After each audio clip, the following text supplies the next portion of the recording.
Just don't Okay. wait, you know? If you've got something to say, turn the fucking camera If on and you've let's get got to it. something to say, fucking say it.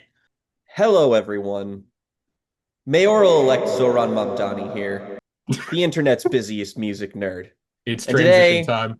we're coming at you with another episode of Jen and Jake's Bizarre Fray. We are going to be talking about a lot of shit today. Last time we had a bit of an unexpected happening on this show, which means I got to technically recommend Jen two things. So we're going to be talking about three things today, and we're going to be talking about some new music. Though, first, because this could potentially I want to presage this because I have something that'll loop back into it later in this episode.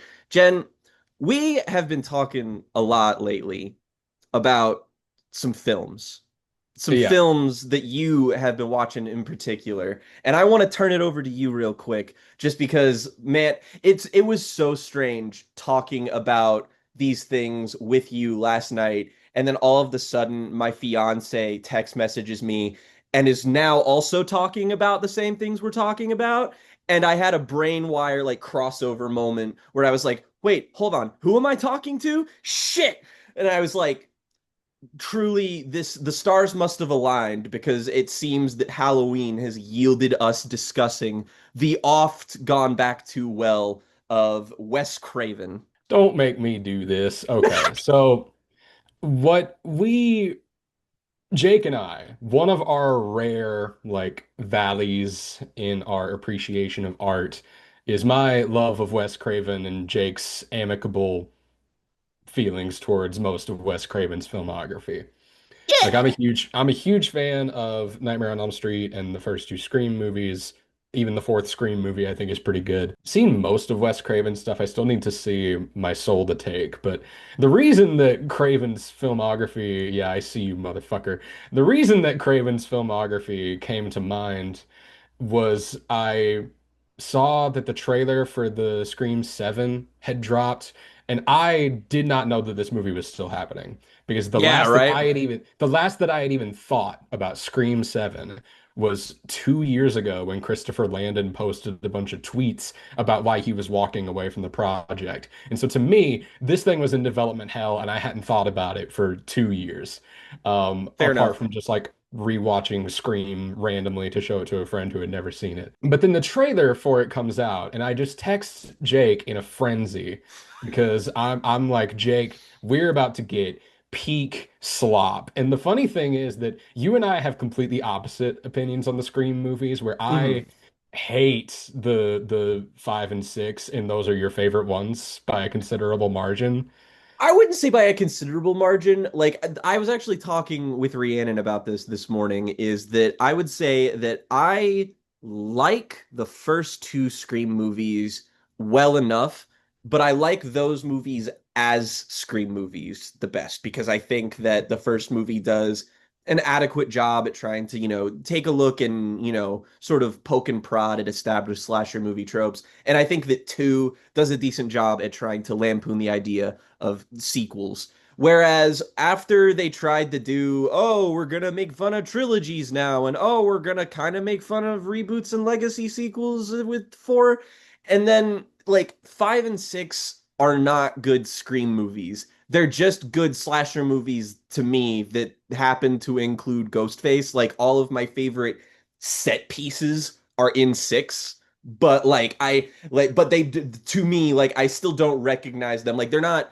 making fun of tropes. Like they are not Yeah. very Craven-ish. So I understand people's takes on them. It's just like I just don't. I have no investment as to how a Scream movie does as a Scream movie. I just kind of judge it as a movie where there is a guy in a ghost face mask.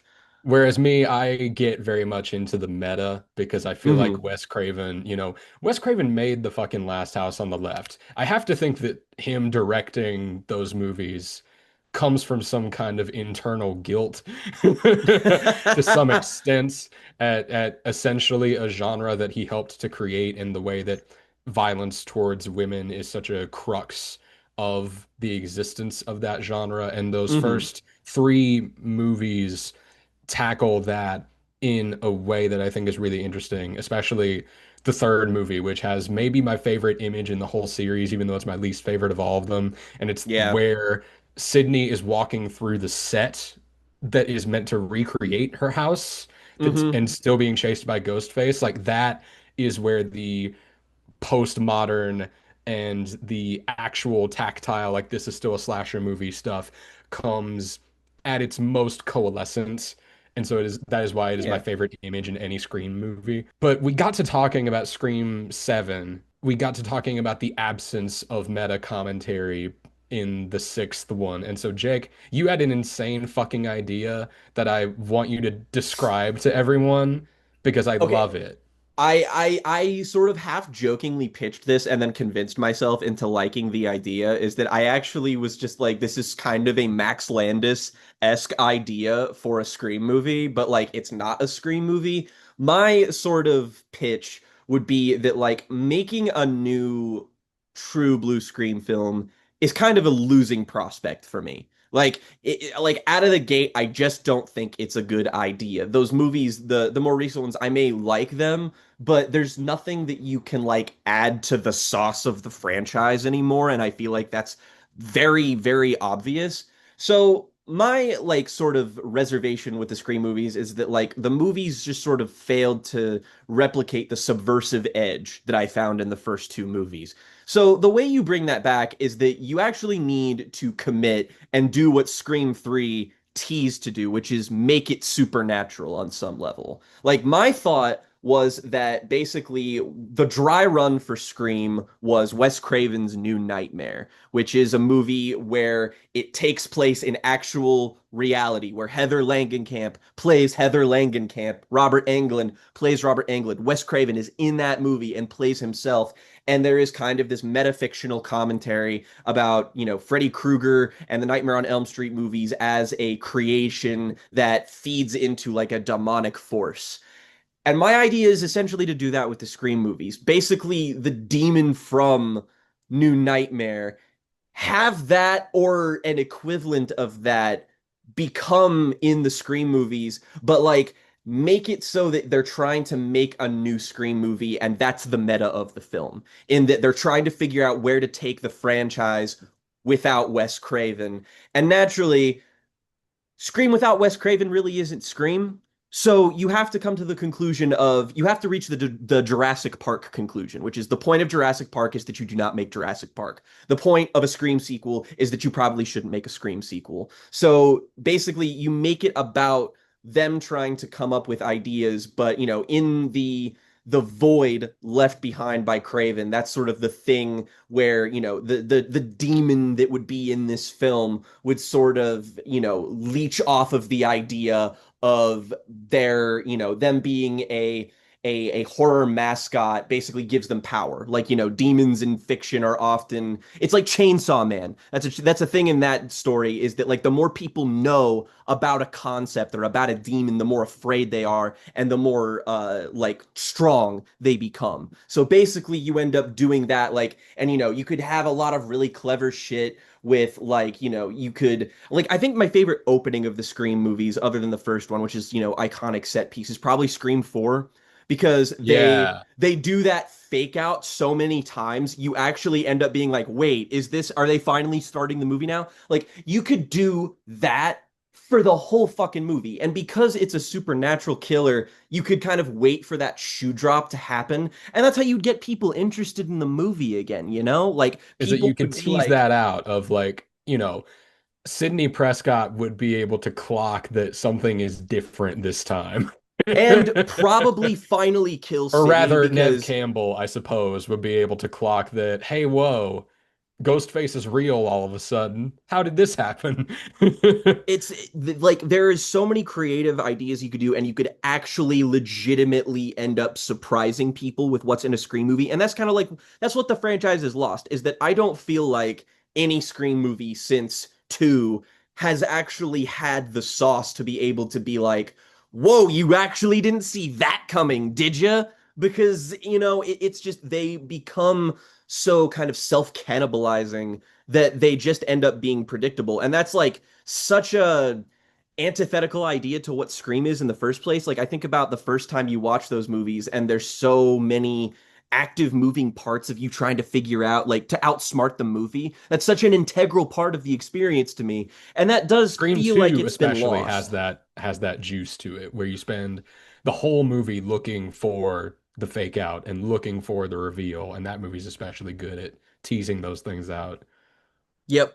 And it would just be an interesting take on this franchise that I feel like has painted itself into a corner and has painted itself into a corner for a really long time now. But nobody's going to be that adventurous with this brand, which I think is ridiculous because it's like that's the thing that Wes Craven built his fucking his brand on. This is what he's known for. So like actually have to swing. You have to swing in even if you miss.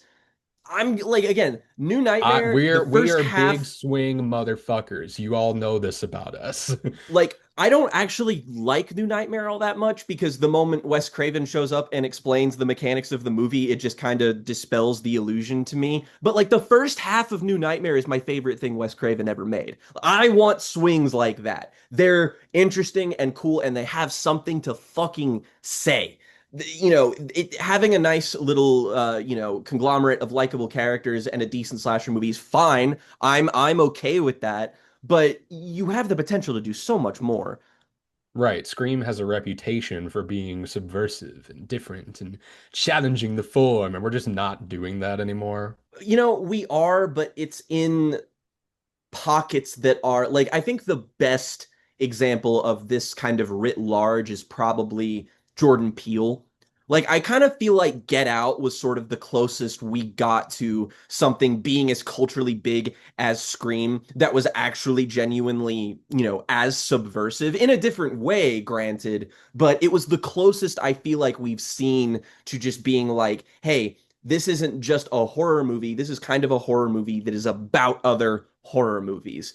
And us to some extent as well, but like there's I again, this is something that there's so many horror movies these days that are made that I feel like you could take to task.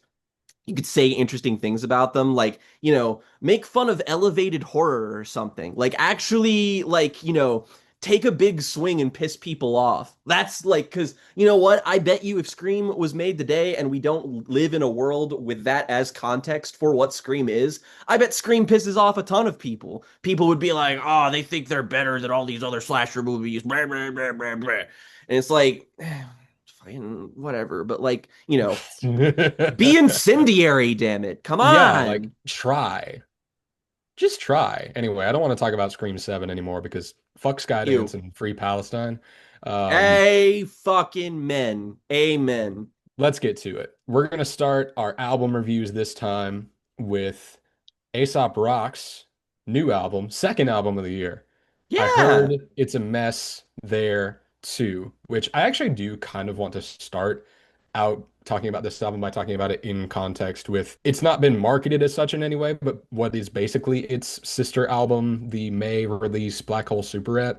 Hmm. I think these two albums have a lot of close kinship, right? Hmm. Where I mean, they both have a lot of similar boom bap sounds and kind of sci-fi edges to them. There's a song on Black Hole Superette that sounds just like a Vangelis score, and then he Hmm. name drops Vangelis in one of the Vangelis, songs on yeah. this album, and where Black Hole Superette is a kind of unfocused album.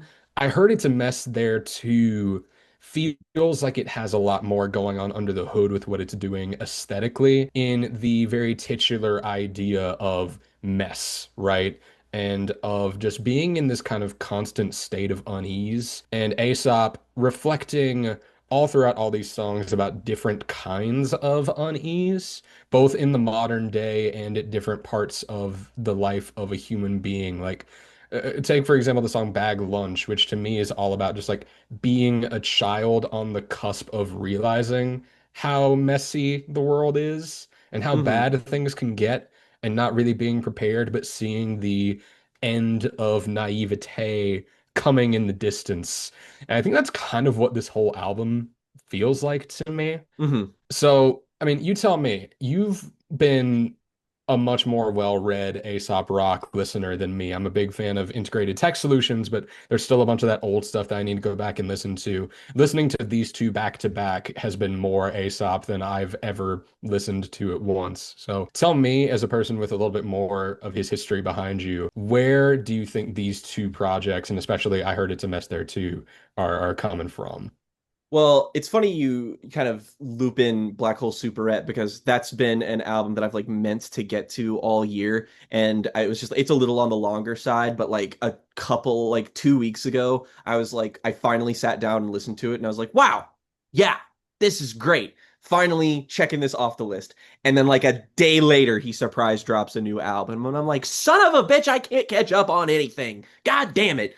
But honestly, I was still looking forward to it just because Aesop, I was gonna say that he's been on like a really great run lately. And then I kind of looked at his entire discography and I was like, I can't, there's no section of Aesop Rock's career where it's just like, oh yeah, he was really going off. It's like this dude is one of the most consistent voices in hip hop and has been since the start of his career. Like 2001's Labor Days, ever since then, he's just been cranking out nothing but essential hip hop album after essential hip hop album. And we even kind of saw a creative and sort of not quite commercial, but like there was a bit of a renaissance that he had with 2016's The Impossible Kid, which is my favorite album from his, which is notably like a little bit more of an autobiographical album where he gets a little bit more personal and starts experimenting with some more digital sounding beats.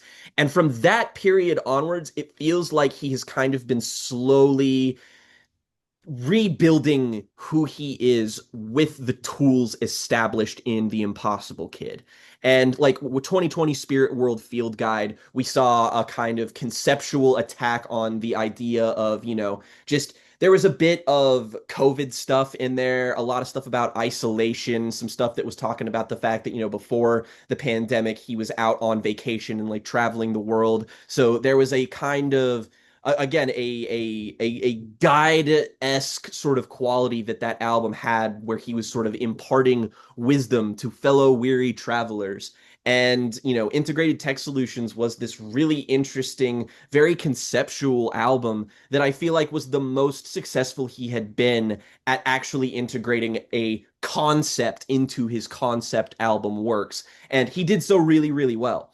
And on these two albums, I think that that is just sort of, again, it's sort of building laterally from integrated text solutions in a lot of really interesting ways, in ways that I think the most notable thing about Aesop and the reason that he has had this continued successful run is the fact that his pen's impeccable. That is the baseline here, is that this guy loves the English language so much and is bobbing and weaving in and out of these metaphors, of these similes, these comparisons, and he is as good at it, if not better, than he has always been. So that is kind of the foundation for what modern Aesop is all about. He's wordy, he's incredibly verbose, and he's often, indulging in these incredibly sort of, I don't want to say ambitious, but like when he spins a story song these days,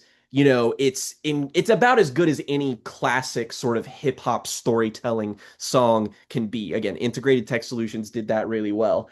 And on this album, it seems like the takes this sort of sci-fi future aesthetic that he has been playing with that you mentioned, and is talking about the idea of like it feels as though this is a definitive post-COVID album, which Mm. is very, very different in that I feel like it is talking about a sort of loss of connection, kind of living in the wake of a world that has been permanently changed in ways that we are all still kind of reckoning with. Like Aesop is so good on this album particular and on Black Hole Superette of just kind of talking about things in ways that are absurdist and contradictory, but in ways that immediately make emotional sense to you. Like there are lyrics on here that will often kind of fold in on themselves and will say something kind of clever about a present situation. He's really really great at the classic sort of double meaning bars.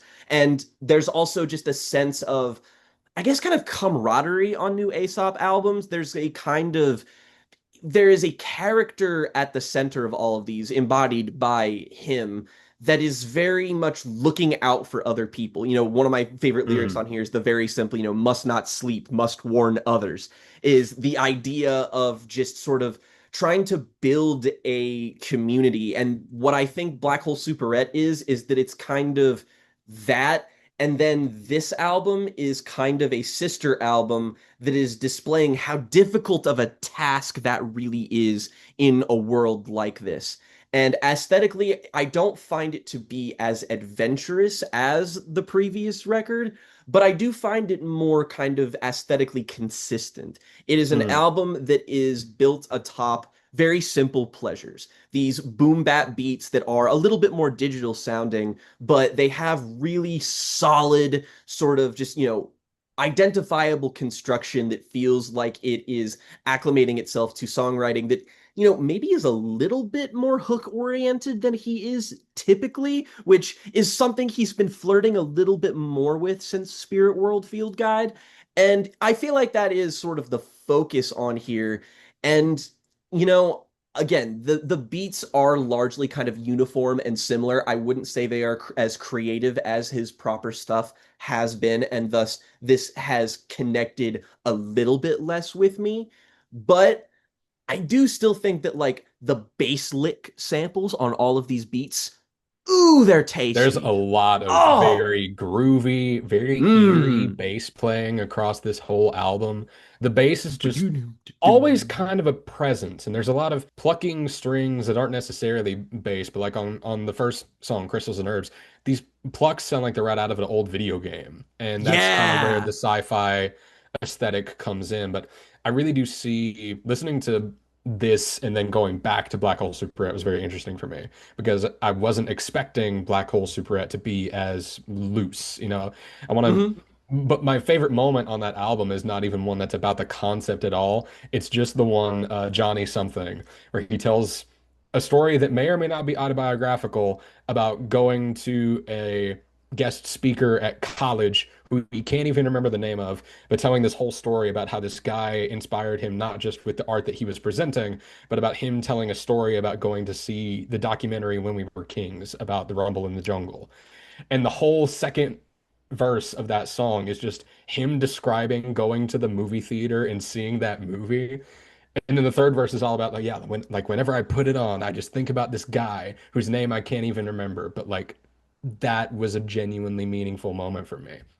Whereas I heard It's a Mess There Too is a lot more topically focused. And for me, I think it's about the idea of being radicalized and then having to accept the scale of your own actions. Hmm. Because as soon as he realizes that he needs to do something, he realizes how difficult that is to do. I mean, the most essential line on this album to me was, if you can't defend yourself, it ain't because the system's rigged, nor just a pause. Granted, the system's rigged.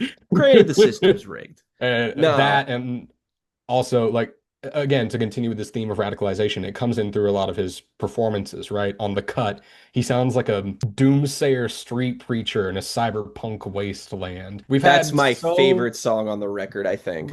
we've had so many albums because I'm thinking about this, I'm thinking about Dead Channel Sky, I'm thinking about Yep. even like the BPM and God Does Like Ugly, that are all albums about struggling to accept a new state of being, right? Yes.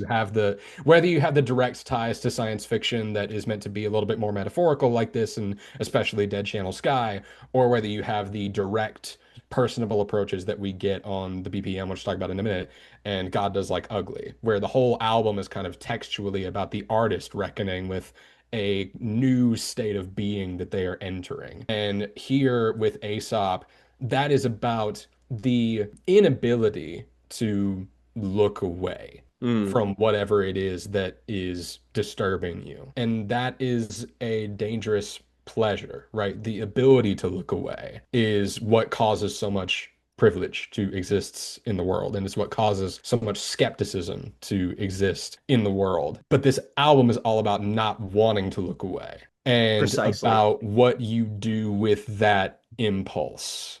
And eventually, like I'll skip to the end a little bit with Sherbert.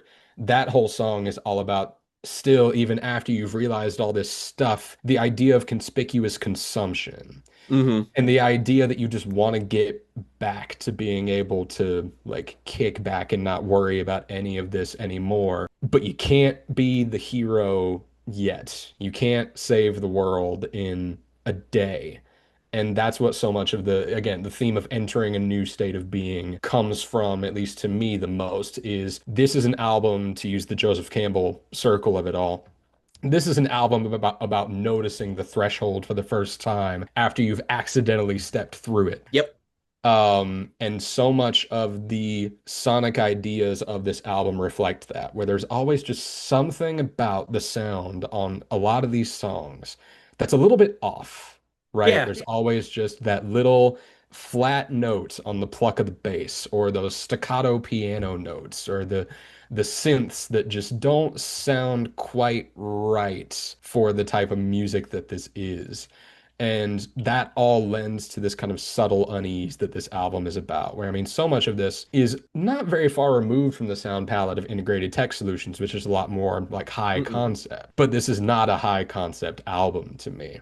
It isn't, but at the same time, I still, again, there is a resonance and a consistent thematic undercurrent that still do keep it very unified. In fact, I think the closest sonically I can compare something else in, his recent run of records is that it kind of feels like he's using the same sonic toolkit that he used on an album like Garbology, which we did cover and that I kind of talked about as being like that's sort of my least favorite Aesop project because it feels kind of like an album of B-sides. But this to me kind of takes the looser framework of that album and some of the thematic ideas that are on it and sort of synthesizes it in a way that I think is just a little bit smarter. I think that the sort of best embodiment of this album's sort of best inclinations is on the song The Cut, which to me is a song about the dissonance of, realizing once you've been radicalized that the world around you has not changed with you. It's just like you are in a constant heightened state where you are going to be like seen as kind of weird. Like you have prepared yourself, you have done the work, but you have to also realize that the entire rest of the world did not do the work alongside you, and that you're going to be perceived differently because of that dissonance. And it's going to be strange, and you have to kind of continue doing it. You can't, again, if you look away, then you're throwing your progress away. You have to be able to face the things that are uncomfortable about your newfound existence. You have to embrace the things that are going to make you feel like shit, because if you numb yourself to it, then you're not going to be motivated to do anything. And again, that's a complicated sentiment, but he's able to really like Aesop's never been a hugely conscious rapper, but I feel like these last couple albums, just because of the scale of what he's talking about, they've had to kind of become that way purely based on their own subject matter. But it's in a way that I think is approaching these subjects in a very like in a skewed way that hip hop does not often look at these subjects from. It's like it kind of feels like all like the great hip hop that's been talking about this stuff has been looking up at the monolithic scale of what the problems we face are. This is an album about being at the top and looking down instead. And I feel like that's a very distinctly different place, and it's a valuable place, and a place that I feel like will let a lot of people get a lot of just, genuine resonance out of this album and the album that came before it. It's just another entry into what is becoming the most interesting phase of Aesop Rock's career. I completely agree because again, listening to these two albums back to back today to prep for this and, revisiting integrated tech solutions even a little bit, I'm interested to see where this kind of continuing conceptual work goes Hmm. because I mean, the titular Black Hole Superette seems like something that would come out of the world of integrated tech solutions. But this Hmm. album doesn't really feel like it has those connections in its setting or in its proper nouns and in its Hmm. aesthetic choices as far as the lyrics go. It's much more about actually reckoning with old tech, Full House pinball, Yep. bag lunches, spinning to win. There's a line on here about playing with old Trivial Pursuit cards, right? Because It's this the is all regression about that's calling you away from where you've gone. And it's all about what you have to recontextualize when you get there, because that's what happens when you get radicalized, is that the world doesn't change. You just start seeing it differently and you Hmm. build the new context for yourself. And he even has to do that with himself on this amazing self-portrait Potato Leek Soup, which Great is song. braggadocio of a bunch of insane surreal images where he like is just calling himself a meerkat, and at one point just one of the weirdest phrases on this album that I wrote down was I can unzip my skin and climb out. Leads into To Pay the Man, where he takes all that surreality about self-realization and pushes it back, where he, calls us in when he says things like the fun is taking power from the nobles and returning home to share with other Powerball hopefuls, and then uses, pop culture references towards the end of that song to create a larger method of understanding when he says, the Norman Rockwell that went Orwellian in seconds, when he talks about this Yeah. vision of the world that he's had that's been destroyed by, and that's the another thing that I love about this album is in as many ways as he expresses that the world has changed, there's no singular moment where he can pinpoint it. No. And that's part of what that recontextualizing does to you. The thing that wakes you up is not the only thing that could have. That's something I've been thinking about when listening to a lot of the songs on this album, really. No, I think you're right on the money. It's a really thoughtful record that kind of feels like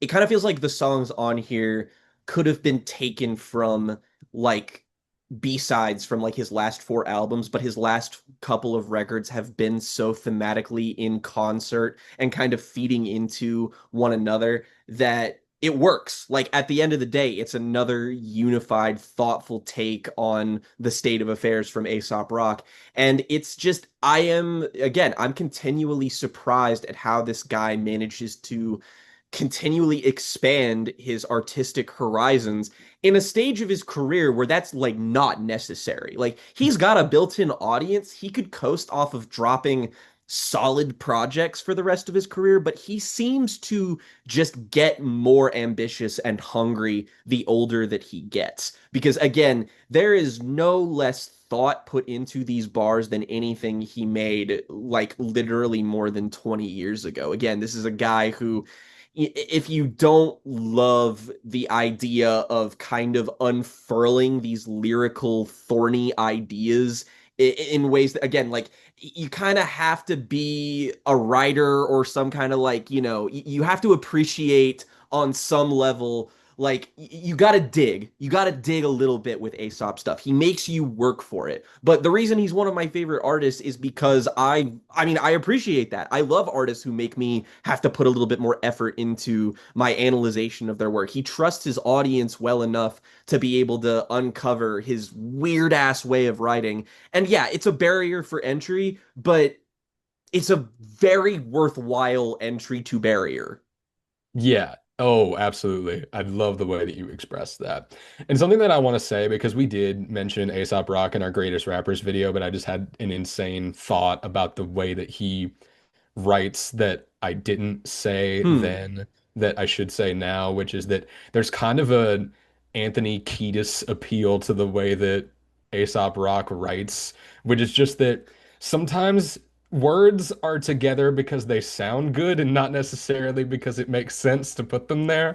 No, I get what you mean. There is a quality to his rapping that is just as intellectual as it is phonetic. There is Yeah. sometimes just bars where he will not take the smarter approach, but the approach that makes more sense to your animal lizard brain.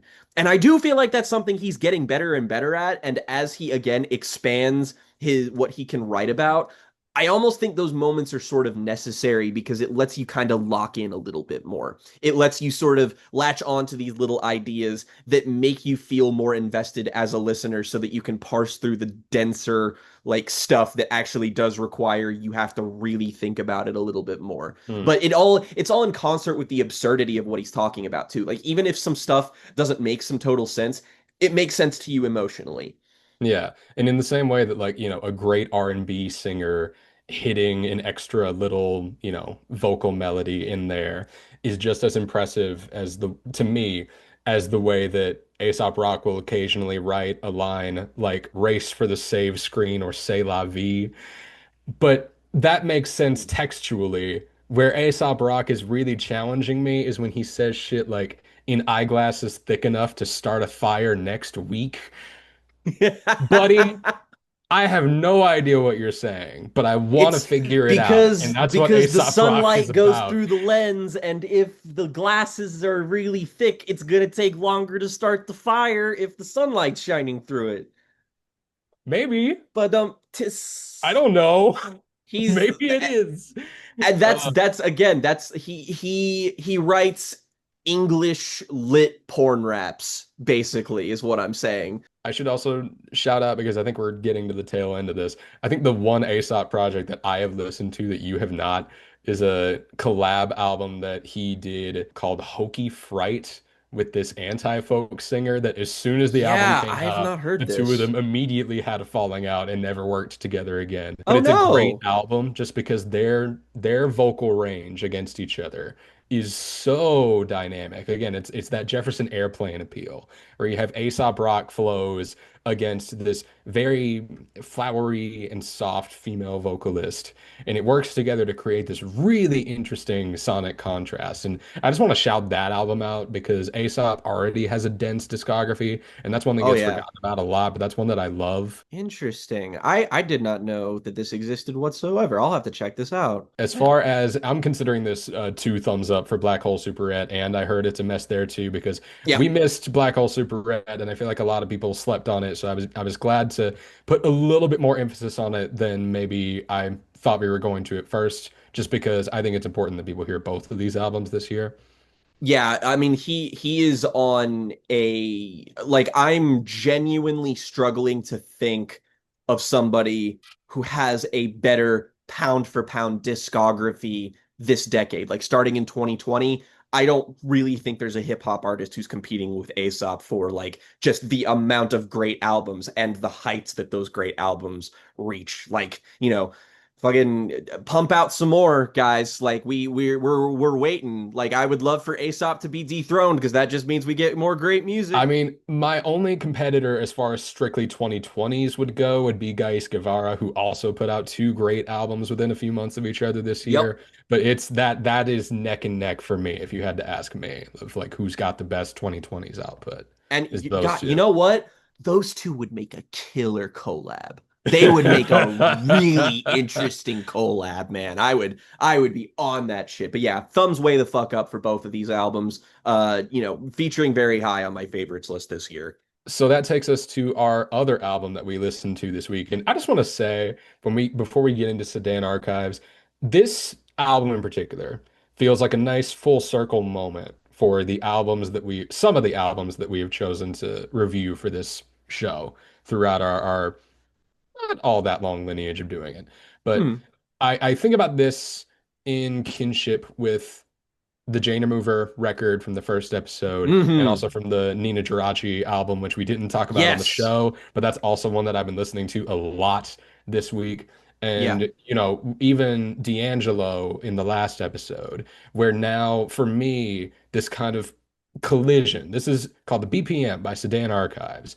And this collision of EDM and alternative R&B and house and dance music is, if you looked at my listening habits a year ago, an album like this would not be anywhere near it. And so much of the reason that we do what we do on this show is so that we can discover things together. And getting to an album like the BPM feels like a full circle moment for me in terms of the way that I've been kind of top footing around different genres for the purposes of this show. So let's talk about Sudan archives because you just kind of put this on the Google Doc without saying anything. So Mhm. what drew you to this? I Well, we think I did. know some of it. I'm not gonna lie, this is a pretty obvious banger of a record, but how did you find it? Well, I was sort of like basically I know about Sudan Archives because Riley put their last album in front of me, which is Natural Brown Prom Queen, which got a lot of like I'm pretty sure that got a Best New Music from Pitchfork, and it was kind of an album people were talking about in 2022.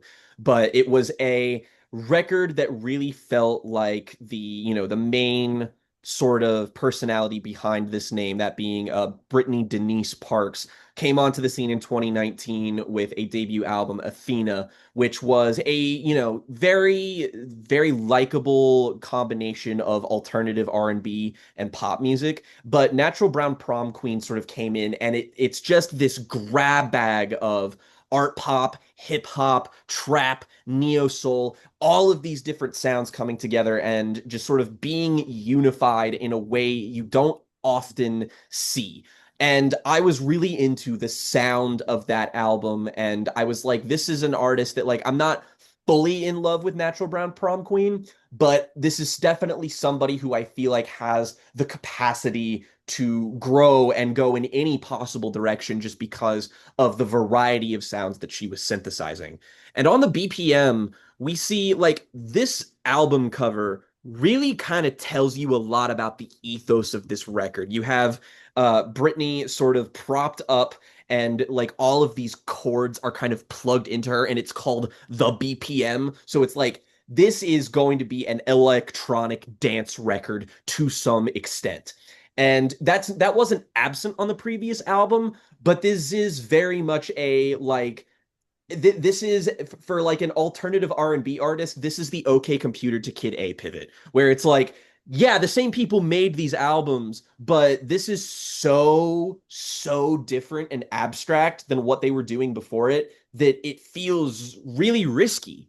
And the BPM to me is a risk that pays massive, massive fucking dividends. Because the moment I turned this album on, and I mostly listened to this on in vehicles these past 2 weeks just because I wanted to play this on the biggest fucking sound system possible. And once you turn on Dead, to me, this is a statement of a song.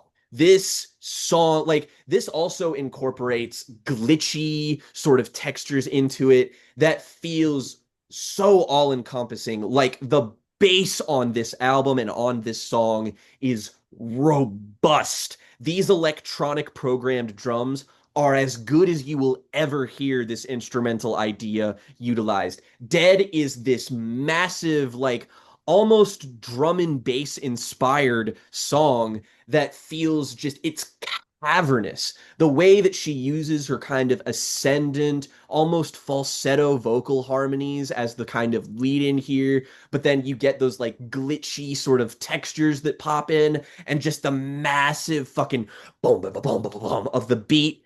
Once this This kicks into gear, oh Oh, man. orgasmic is the only way I can describe Dead. And immediately I was like, okay, I'm in it. Let's go with this direction. And the opening fucking 3-track run of this is something that I had to take active effort to pull myself away from because it is such a fucking consistent heater. Dead, Come and Find You, and Yeah, Yeah, Yeah. These songs are as much as I have ever wanted to move my ass for listening to music for this show. Yeah, Yeah, Yeah, in particular, has that sticky ass, yeah, yeah, yeah hook. It's great. And on here, we're seeing Britney utilize her voice in ways that she never has before. And she has a really, really versatile kind of performing style on here that I think is just it's so well realized throughout everything. And I was kind of worried like this opening 3-track run is amazing, and then we kind of go into a more interstitial moment after that, and I'm like, is the album going to be able to carry its weight? Because There are just I've listened to so many records for, the show and just covering music like this where it's like you front load your album a tiny little bit, you put the best moments first, and then the rest of the album might be good to great, but doesn't quite recapture the magic of where it starts. And the BPM eschews this It confidently. stays Like, incredibly consistent, and I think part of oh man, how this album manages to do that is by trickling in its different sonic influences, because you're right. This first 100%. little three-track suite is some of the best EDM you're going to hear all year, but then by the time you get to A Bug's Life, we've kind of completely shifted God. into a full house music scene here. Hmm. So we're always kind of flirting back and forth between this glitch and this EDM and this house stuff, and Britney is just able to move completely effortlessly through them with the way that she's able to flex her voice and the way that she's able to change her performance style to kind of fit the portrait that she's going for. Because like when we get to the part, not to go back to it, but when we get to the part on Yeah Yeah Yeah, when those hi-hats come in as the tone Ooh, of the song kind of shifts, and it goes from being about, seeing someone and wanting them to being a little bit more about longing and being a little bit more about wanting yeah. to find the way to keep this person beside you. There's a sonic shift that represents that is just so immediately infectious to realize what you're listening to.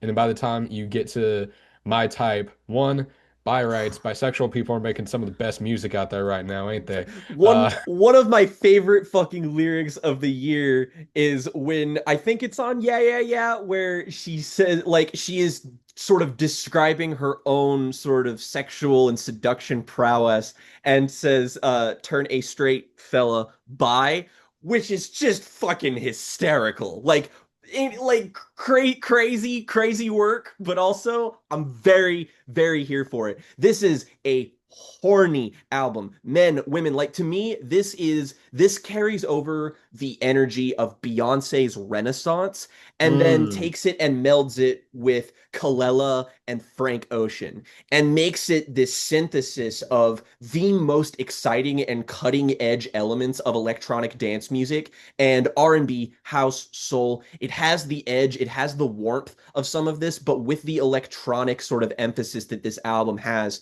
it really fits into the thematic undercurrent of trying to seek out intimacy, trying to seek out connection, despite the fact that like she has integrated electronically, and that's sort of it's kind of a metaphor for, you could talk about how this is honestly in concert with the Aesop Rock album that we just talked about in some respect, in that it's even I would about call it also in concert with like imaginal disc, right? Again, yeah. this idea of a new state of being. So much of Dead is her just repeating, "Where my old self at? Where Hmm. my old self at?" Like it's about It's becoming something new and then embracing it. Whereas, obviously the Aesop Rock album is a bit more complicated in that regard, but yes, this but album, you're right, there's a warmth to it that you're not going to get on a lot of these albums that I've been talking about that deal with this theme, because Britney is a little bit more comfortable even in the moments of disarray, right? The shift from My Type to She's Got Pain is a great moment of sequencing where yes. your dream woman is now real and requires real moments of intimacy, real moments of dedication, real moments of seduction. And when she starts getting into this visual idea of kind of being strung along, and then a fiddle Interactive comes into the marionette, everything's connected, luminescent, it grows. She is a very talented writer. Like, not only are you getting lyrically sucker punched with a lot of the interesting thematic angles of these songs, it feels like every single one of these songs goal is to texturally overwhelm you with a new idea every single time we get a track switch up, and that keeps you engaged, it keeps you dancing. The flow of this record, like it is a solid 50 minutes long, and it doesn't lose itself for a step of the way. It has weirder moments, granted, like there are like a Computer Love. This is just digital texture upon digital texture of weird shit, and I fucking love it. It's well, so much fucking fun. And this is where the kind of techno fetishistic stuff becomes the most explicit, but also the most optimistic on the album for me, Hmm. where it's all about seeing this newfound challenge in front of us, right? Where the changes in relationship norms in an internet era make even the machines that we use feel like an extension of our emotional connection with others. But then it's taking that newfound realization and swinging it back into I can be anything you need me to, but can you see past the machines? Is an essential question that Brittany, brings up in the lyrics where, and I feel this on the Flume JPEG Mafia EP from earlier this year too, which goes about it in a much more satiric, sardonic way. But I just think the most important 2 seconds of music this year is just JPEG Mafia with auto tune over his voice going, "Now tell me, is it real?" No, for sure. Like, Because I the mean, idea exactly. of and especially with like the AI age, right? And AI is a big theme Yeah. on that JPEG Mafia EP too. And that's it doesn't go explicitly into AI on this, but especially with the newfound kind of psychosis in the digital space that things Hmm. like AI are putting so many people around me through I'm scared. Uh, but here, a computer love brings a kind of optimism into that, where it's like it's kind of like Trinity finding Neo, where it's like, can you be the person Ooh. to see me past all of this Jen, stuff that my like feels like it's making us capable of more, but is really just getting in our way?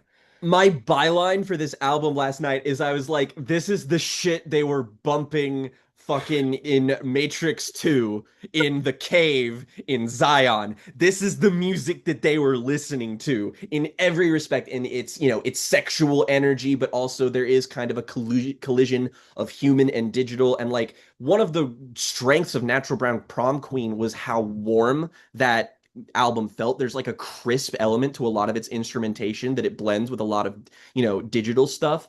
But to me, it's like this showcases a completely new strength of hers, of just kind of fully leaning into the artificiality of this aesthetic in a way that feels like, again, I compared it to Kalela. It's like this is an album where I was genuinely shocked to see that none of the tracks on here were produced by Arca, because it sounds like that overwhelming Bjork Utopia, Arca or FKA Twigs sort of scale and depth of the sounds and the collages of glitchiness and just like how frenzied and frenetic and strange some of this can sound. But it also, like, again, like Kalela, it knows how to use its central performer in a way that makes it feel like it's all magnetized in a particular center. None of these songs ever lose focus, but they also are so dedicated to just sort of being as dynamic as humanly possible. It does the things that all of the best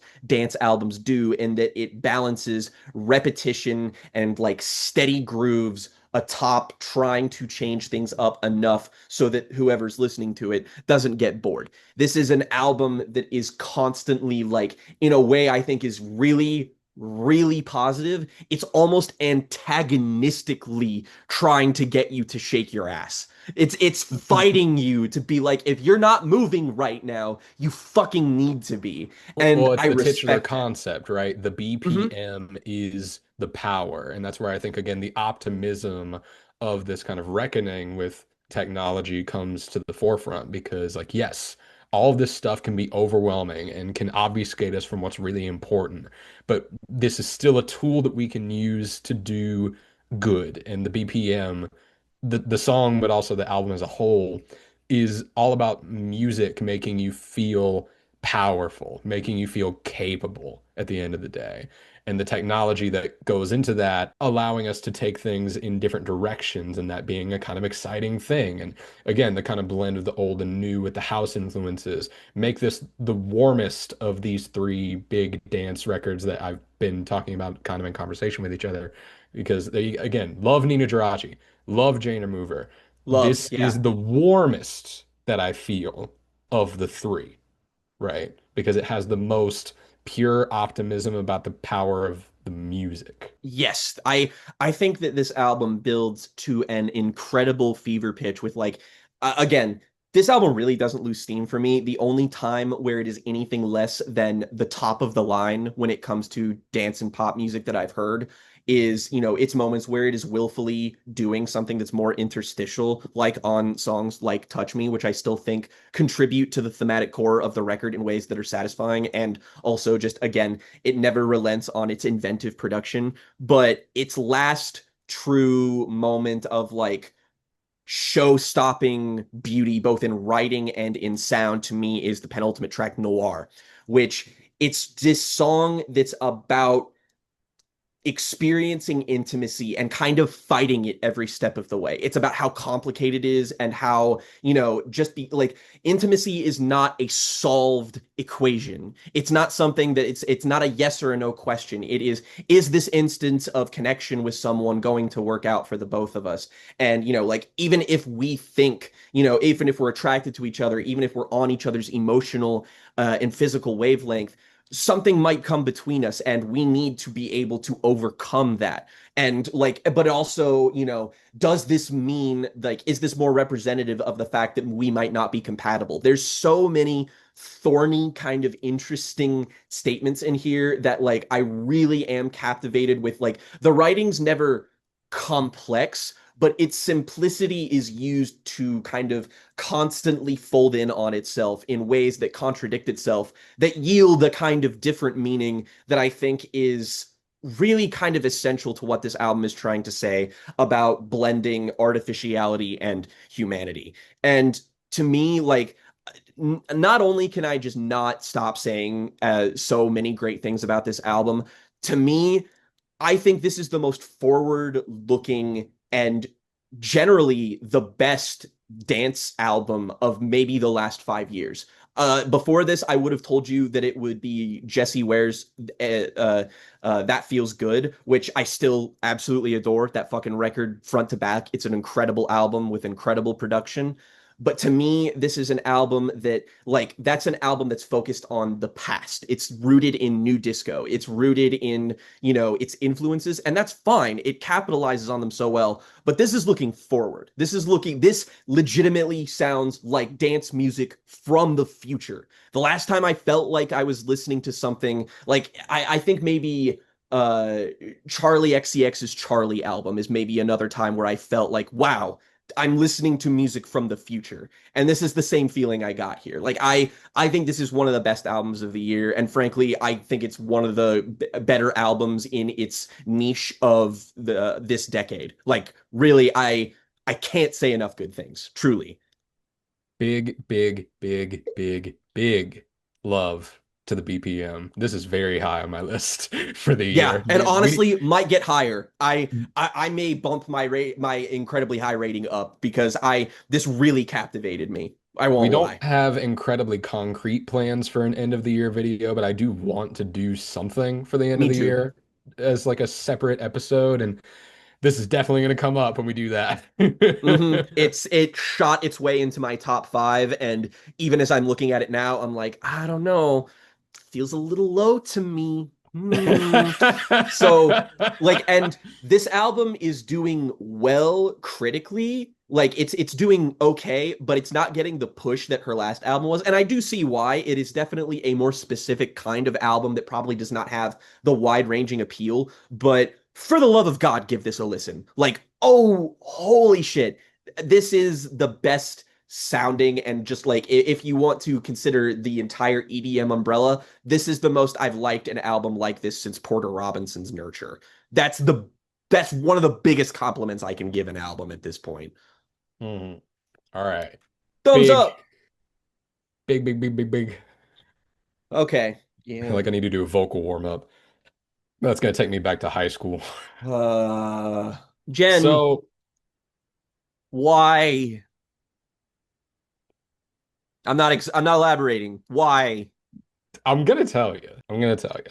All right. So my pick for this episode was the worst movie of 2024, which I don't think I mentioned when I said it in the last episode, but I ended up going back to my list. And did Deadpool and Wolverine come out in 2024 or was I that think 2023? I I think it was can't remember. 2024, but don't quote me on that because my ass was not I I was don't not in the theater. I don't hate this more than Deadpool and Wolverine. But anyway, we are talking about Mean Girls. Not that one, the other one. And not even not that one, not that one, the other one. Mean Girls, I feel like, is an interesting left field choice for me because we've never really talked about musicals very much on this Mm-mm. show. It's not something that I think either of us are all too enmeshed in culturally, but I mentioned this in the last episode and I mention it now. I'm a reformed theater kid, so I Me too.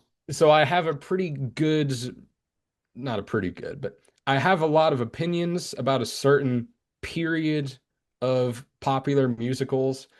And I think the easiest way that I can explain why I did this and why I thought it would be an effective bad choice is that if you just had to make a bulleted list of things in movies that Jen gets peeved by, this movie has the most individual complaints that I might level at anything that I've seen in the past 5 years. I really do think that more of my pet peeves appear in Mean Girls 2024 than any movie I've seen this decade. And so I want to just kind of start talking about why, because there's no easy way to start talking about Mean Girls 2024 because everybody, unless they've been living in Kenya for the past 15 years, everybody Heyo. knows what Mean Girls is to some extent, whether it's the memes or whether it's a deep love of the movie itself. It's easily one of the most culturally relevant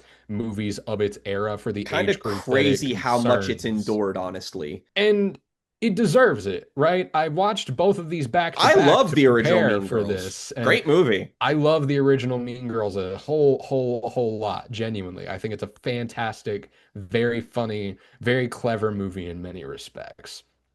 And so, coming into Mean Girls 2024, when I sat down in the theater to watch it, I Oh, in honestly, theaters, in theaters. I told you, I'll tell you the story. I went with a friend of mine who is a music teacher who wanted to come and see it with us as a way to come back from the new year because this movie came out in January. So, yes, I Hmm. did go see this in the theater, surrounded by the teens of today who wanted to come see Mean Girls. And do you want to know the funny thing that happened? Please. Everybody hated it.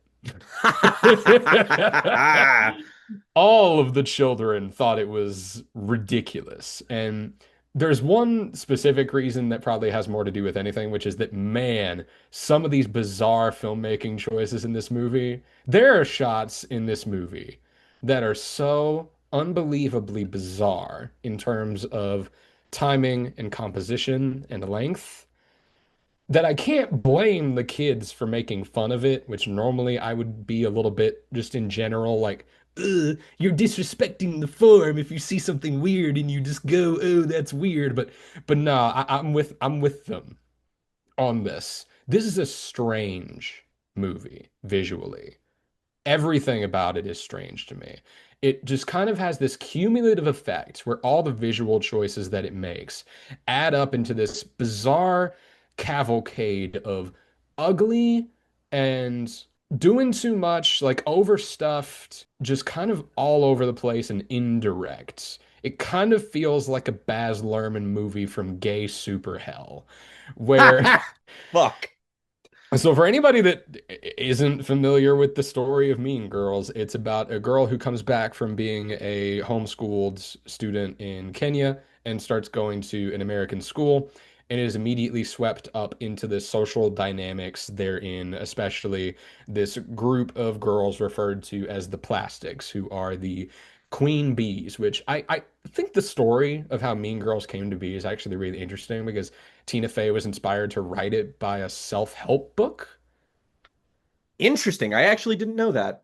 So yeah, when you see the credit in the original movie that is based on the book Queen Bees and Wannabes, it was written by, I don't actually know what the author's profession is, but her goal with Queen Bees and Wannabes was to make a book for parents about the current day kind of teenage social culture dynamics, right? To Hmm. give parents who are kind of unprepared to deal with the newfound drama that comes with having a teenage girl, a kind of field report on what to expect. And this author has been very dedicated to this cause, so much so that she returned to it with a third edition that was basically, here's how I feel like I need to add social media into the mix of all of this, which I want to talk about Yeah. as it pertains to this movie, because this movie does not do Ugh. that. And in fact, does things with social media that I would call at best inept and at worst a complete misunderstanding of how this aspect of the world actually works.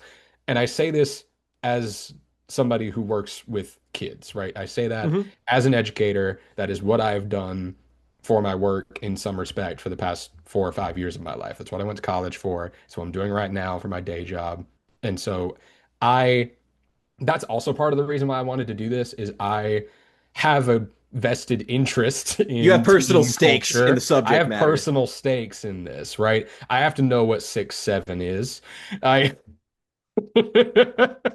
Look, I'm not saying we didn't have dumb shit when we were kids, but like at least we were a couple nickels short of pure data. Like, sweet Jesus. And so Mean Girls the musical is an interesting kind of concoction because musical adaptations of famous movies have started to become a pretty successful trend in the Broadway circuit. You've got, let's see, Heather's Legally Blonde, fucking Beetlejuice, Beetlejuice, Kinky Boots, Waitress, I Once, which mean, was basically that is a movie musical that got turned into a stage musical, but that one is my favorite, and I want to keep bringing it up because I love Once very much, and we might even talk about it one day. And so the trend of adapting a popular movie into a musical got a lot of success, especially with the like high school musical theater wannabe actor crowd, like like a lot of these Beetlejuice, can be Beetlejuice and performed in high Heathers. schools. Like they are becoming staples now.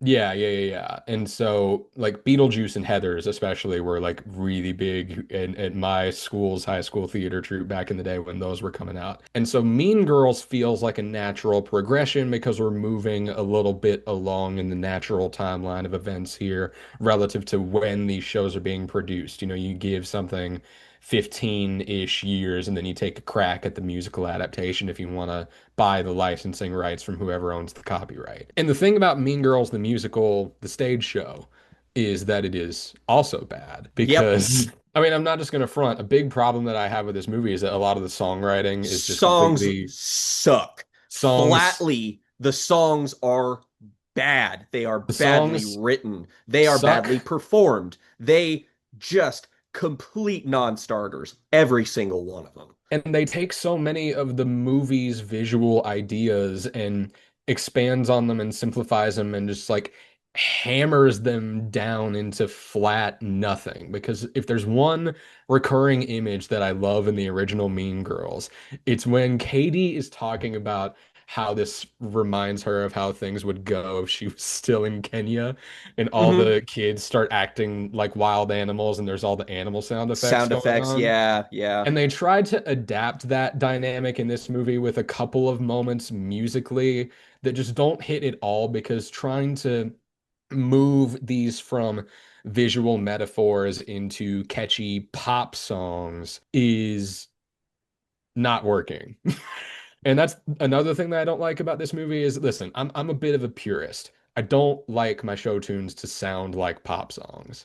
I don't like it unless your show is going to be modeled around some kind of diegesis towards it in that regard. Again, shout out to Once. Uh, unless you're going to have some kind of diegesis involved with how the music is constructed to fit that sort of shape, that kind of music just doesn't fit the stage as well. Like, I'm not a huge fan of Wicked, but I know why the music in Wicked sounds the way that it does, because that's how you get a story like that Defying Gravity across. is not a pop song. It's No, not. not really many of the big numbers that have come out of the Broadway circuit in a while are. I wouldn't even really say that about some of the shows of this ilk. Like the Beetlejuice musical has a lot of weird music that is more in line with show tunes than pop songs. And Heather's is a little bit more in the pop song direction, but it still has this kind of show tune bravada to it, where this show is missing a lot of that. And I'm not saying it's her fault, but the presence of Renee Rapp feels like it's an extension of that in some respect. Don't get me wrong.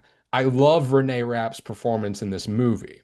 I love the way that she handles these songs, but this is a bad adaptation of the character of Regina George. Because here's the thing, is that Mean Girls, more than anything, is a movie about language when it comes to how these teenagers interact with each other. Because I look at that scene when Katie sits down with Regina for the first time in the original movie, and Katie looks like Regina is speaking a language that she doesn't understand. Yeah. And so much of that movie is about that, and it is about the subtlety of language and how that extends into the rules of what she refers to as girl world. And it's a really charming concept that drives a lot of that movie's themes about learning to acclimate into a social space. And this movie just doesn't have that because they make Regina George, instead of, a normal person with a bit of popularity, who has some internal struggles that are pretty easy to identify if you're paying attention, to a force of nature, a god among men, something that cannot be stopped. Into that one cover of Jolene where it's performed like Jolene is a being of eldritch horror. Yeah.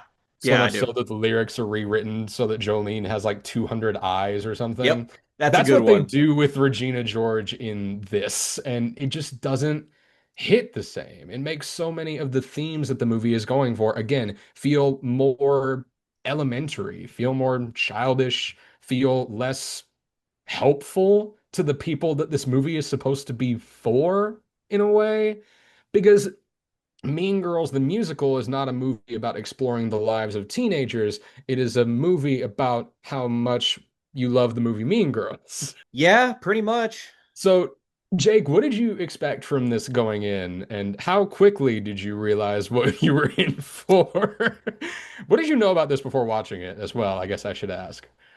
I knew basically nobody liked it. Anybody who saw this, who like I follow on social media, was just like, nah, Chief, this ain't it. And like I've seen thumbnails on YouTube for video essays talking about why this is a disaster. But like again, I go into everything with my stated goal of I must find something worthwhile or good to talk about here. And just as a presage, I mean, we both mentioned it. I really love the original Mean Girls. It is in concert and in dialogue with movies like Heathers, in that it feels like Heathers for the 2000s. Not nearly as dark of a film as Heathers, but the thing I love about Mean Girls is that it has teeth. It's like it is like its titular, it's Mean Girls. It's kind of a mean movie, but the thing is that it does so because it's about high school social structures and about how everyone within it sucks. Because when you're in high school, no matter who you are, no matter what clique you belong to, you kind of suck. And that's what Mean Girls is about. It's just reckoning with the inherent toxicity of being young and forcing yourself into a social hierarchy where everything has a tangible consequence, and it just ends up being a kind of mess. And it's about how all these things are artificial and stupid, and you shouldn't really concern yourself with them because they're not going to be relevant when you leave high school. And like the movie does a really good job of indicting all of its characters. Like there's not a single character in Mean Girls that Mean Girls is not highly critical of. Even Katie, the protagonist, is like her willingness to be strung along kind of allows her to become this manufactured person that doesn't belong to any clique because she kind of belongs to a bunch of them and compromises her values as a person and as a human being. As she becomes more entrenched in this, she cares more about trying to fuck the right people over, even though just like this idea of trying to get revenge, it's just like it doesn't matter. Like characters like Janice are interesting because it's like you see them as on the side of like moral good, but when you pull back a little bit, it's just like none of this is going to accomplish anything. Like the stakes here are so low that you all just shouldn't be doing any of this. I think it's smart. Like don't get me wrong, A lot of elements of Tina Fey's writing in things like 30 Rock and in Mean Girls have not aged particularly well. Like there's some of the racial politics in movies like Mean Girls, little weird, play a little strange these days. The Asian characters I'm gonna in talk Mean about something Girls, about this movie that's probably gonna play pretty weird in about 10 years, so I oh, can't wait. I'm sure. And but the thing is that overall it's a movie that has a pretty good head on its shoulders about most of the issues within it. And it's funny. Like again, the reason that it is in so many memes is that it is enduring is that it's a very smartly written screenplay and it's also a perfectly cast movie. Like Lindsay Lohan at the peak of her powers is like a perfect every woman protagonist, but like Rachel McAdams as Regina George is one of those like iconic sort of villain performances that, you know, at first you think the biggest obstacle is, well, it's going to be difficult to replicate this energy because McAdams in this role is so pitch perfect. Like, I love how gleefully cruel Regina George is, but she is in a way that you've known her. You went to school with her, you knew the person who was like her, and it is exaggerated, but you hated being around her, you knew she existed, and it is kind of a hell spawn demon version of that. But it never goes, And you also see those important moments of anxiety that you don't get out of a person that you ever knew like this. Like I think one of the most yes, important scenes in Mean Girls is just when they're all denigrating themselves in the mirror and Katie is yeah, just watching them and is like, I thought you could only be skinny or fat. Like what basic. are all these little problems that you're identifying? There is a lot of humanity in all of those characters, no matter how beyond the pale they are, and I appreciate that. And the one compliment I will give to Mean Girls the musical, and I do mean the one single solitary compliment I will give to it, is that Renee Rapp is a pretty pitch perfect choice for Regina George. In theory, mostly. She's blameless here. I have many issues with how they characterize Regina George in this. Again, like you kind of presaged with the fact that they do make her kind of a like more godlike entity within this narrative, but they also try to humanize her in ways that do end up counteracting the theme of Mean Girls. And like I never thought my issue with something like this would be that they were too nice to Regina George because by and large she's worse in this version of the story, but the narrative treats her actions with less gravity, which is a choice I simply do not understand. But Renee Rapp as a performer feels like the only person that knows she is in a musical for starters, and she's the only one who has charisma. Like again, these songs are so flat and awkward and written so strangely. Like I was not technically a theater kid, but in spirit, again, like you, I'm a reformed theater kid. I say you And hung out with them. I did everything. I was acting, I precisely. was directing, I did stage stuff. Like I was in And it. one thing I like when Rhiannon and I recently were watching a bunch of Halloween movies because, Halloween and what have you. And upon seeing a movie, Little Shop of Horrors, for the first time, I was like, oh, fuck, I love musicals. Like, I don't claim to have deeper knowledge of the form of musicals, but I do love them. Like, I had to come around on it because I had to fight that, sort of internalized misogyny of being younger and being like, musicals are stupid. Blah, blah, blah, blah. But, like, no, I love how cinematic language can accentuate individual things about musicals that are unique to them, that are unique to that specific form.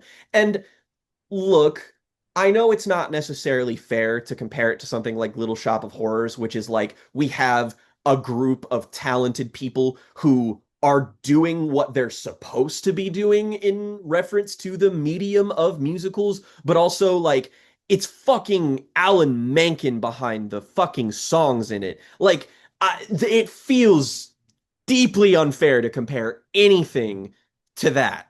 I would much more readily compare this to how the Heathers musical handles its adaptation of its respective film. I think that's fair. But my point really is that I like I was not going to be able to look at this with a completely unbiased eye after watching shit like that. And again, some of my favorite movies are at least semi-musicals, all that jazz, Phantom of the Paradise, like, and I there's a ton of classic Disney movies that I really fucking love. But when it comes to just the cinematic language of musicals, Steven Spielberg's West Side Story, another recent example of a musical I absolutely fucking adore. Yes. The thing is that all of them know how to shoot being a musical. And my biggest complaint with Mean Girls is the cinematic language of this movie is nonsense. Every musical sequence in this movie, and I mean every one of them, is filmed exactly the same way. They do a long, protracted, over choreographed single take shot, which I there are so many great utilizations of the oneer in cinema, and that feels like something that has become more prevalent these days of, when a filmmaker really wants to show off, they're going to do a single take shot in some respect. And this movie overuses this technique for its musical sequences so much that they're dead. The choreography of these songs is so staid. It's all moving around the fact that you're shooting this like fucking 1917, and it limits the edit of this, which is, make no mistake, when it comes to musicals and the language of movie musicals, editing is the most important thing in it. It's why All That Jazz is the best example of editing in the cinematic form, because it is as good of a musical edit as it is of a movie edit. And there's no opportunity to edit anything. There's no, like, because it is a single take shot of them going through a long hallway and people on either side of the hallway are dancing I as the really main do think it character was because performs they it. just had that one school set that they had to keep using. Like, And I they use the same locations over and over again for these fucking things. Like when I try to recall the individual songs in my mind, with the exception of maybe one, which is woefully out of place in this film, it feels like there was no creativity put into how this is a musical, and the anything that deviates from this deviates in a way that feels like it has no purpose. The song that I'm alluding to is the one that one of Regina's cronies has in her closet with Katie, and like there is kind of a funny moment of Katie like trying to walk out of her, like while she is singing her basically what is the equivalent of the I Want song, which, like, funny idea, but this A comes out of fucking nowhere. The song is clumsily written to shit, and it's filmed so boringly. It's just a medium series of close-up shots of this person singing, and I'm like, why are we even doing this? What is the point of this? It's not even a character who ends up being important in the grander scheme of the movie. They try to, like, there is this, it all goes back to, it's fucking Disney, man. It's the live action Disney remakes that I blame for this. uh It's fucking yeah. Beauty and the Beast, where not only are they ineptly made musicals, the infuriating thing about them is that their goal feels like we have to revitalize, and in some respects we have to socially update the story and improve it because it was problematic before, so we have to unproblematize it. And then it ends up A, sanding off all the edges of the story, or B, just ignoring what basic tenets of storytelling are, because yeah, sometimes characters will behave and do things that we determine to be wrong, and that's part of their fucking journey. That's why the Beauty and the Beast movie sucks ass, is that it's trying to contend with the cultural evaluation of just like, isn't it kind of weird that Belle gets Stockholm syndromed by the Beast? And it's like, you all didn't watch the fucking movie. You're just trying to do a gotcha to this fucking Disney film that came out in 1994. And I have no interest in this fucking like trying to sort of go back and it's like now we're improving it. And oh boy, is Mean Girls guilty of trying to accomplish this sin. Of every character it tries to humanize or every character it tries to lend an extra dimension to, it ends up either minimizing them or just like flattening them. Like Janice, what is Janice doing in this fucking movie, Man, man? I really do think something about this that interests me, and I really do want to talk about this just to see what you think. Does making Janice actually gay make that plot line worse? No. And here's why. I don't think I it say worse does. as in more offensive somehow than If any like complaint about how, oh, Regina George is too bad because she lied about somebody being a lesbian.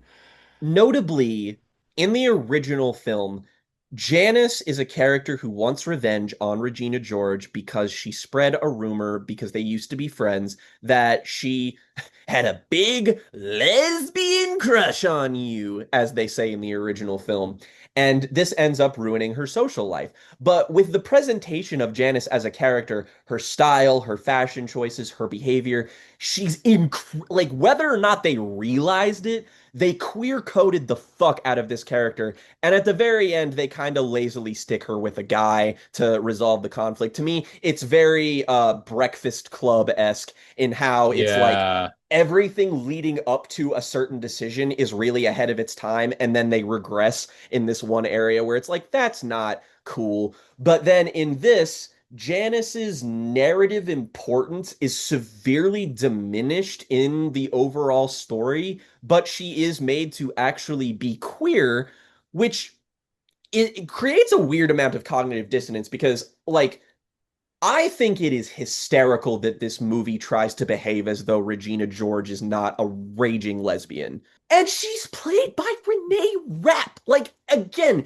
this is one of the most outspoken queer women in the industry, and she plays the role as though she is. And again, I'm not saying that's Renee Rapp's fault. She is again the guiding light in this movie of just like she's having a blast doing what she's doing. I wish she was singing better songs, but she does the most with what she's given. But doing this weird thing where we're like simultaneously being more progressive, but we're taking the queer character and just de emphasizing her importance, like, you need to have Janice, like, actually be kind of nasty in order for this movie's theme to work.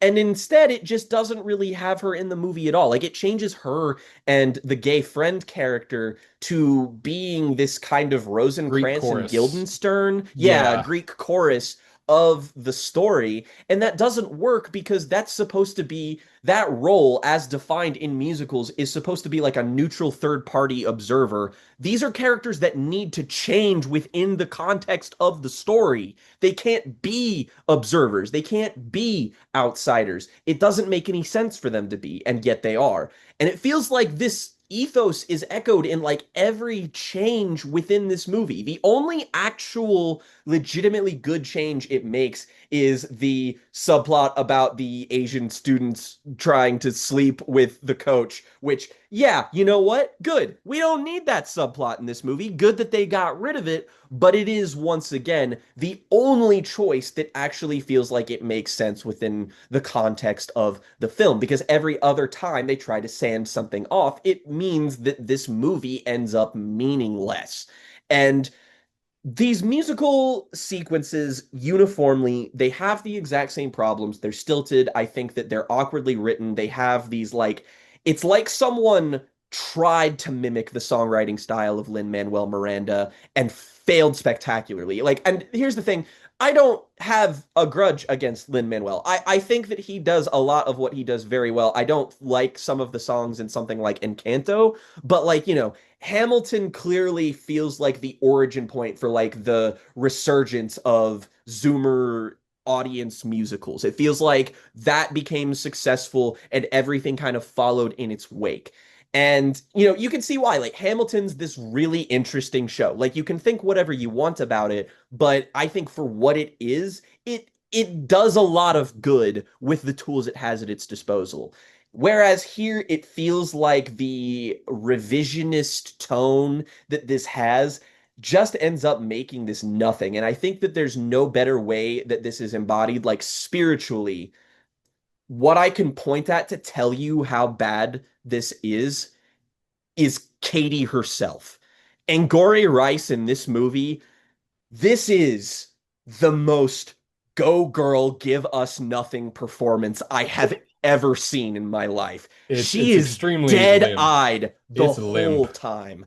Like nothing. I'm not talking about how she performs the songs. I'm just talking about how she behaves as this character. Like, don't get me wrong. Lindsay Lohan does not have to do a lot as Katie Heron in the original Mean Girls, other than be a likable stand-in pretty much and show you that this stuff is a slippery slope, that even a very normal and a lot of, like she is a kind, normal person, and it shows you that no one is impervious to becoming these people and succumbing to these social pressures. Whereas Angori Rice in this movie basically like she gives the performance nothing, so much so that she actually ends up being way more unlikable than Regina is in this film. Like, she just wants to fuck Aaron Samuels, and that's it. That's all her character is in this story. They very much go out of their way to make, yeah, Katie in this a lot more conniving, whereas in the original movie, it's more Janice that comes up with all the steps, and Katie is kind of ambivalent to even wanting to do much of it, right? She is interested in Aaron, and that's what drives her forward. But when it gets past that, that's when she's kind of immediately challenged. But no, in this, like she does want to steal this girl's man, isolate her from all of her friends, And and she like becomes a plastic fully fledged by the end of the first act of this movie. It happens so quickly. that's the thing too, is that they by having the musical sequences take up so much of the runtime here. You don't have those little you don't have those little moments that Mm-mm. make Mean Girls work. You don't have like when they go to the mall. You don't have like there's so many other scenes in that movie that just have to get cut so that we can make more musicals happen. Like we don't even do the senior year epilogue in this movie at all. It No, ends on the dance. And it basically. ends with her like tearing the crown up, and it ends with the rejection, but not the progression of the character. And so you spend so much time watching nothing happen because none of these musical sequences progress the plot other than draping moments that take 2 seconds, right? There's a whole song that just builds up to the one moment in the Halloween party where it turns and Regina kisses Aaron.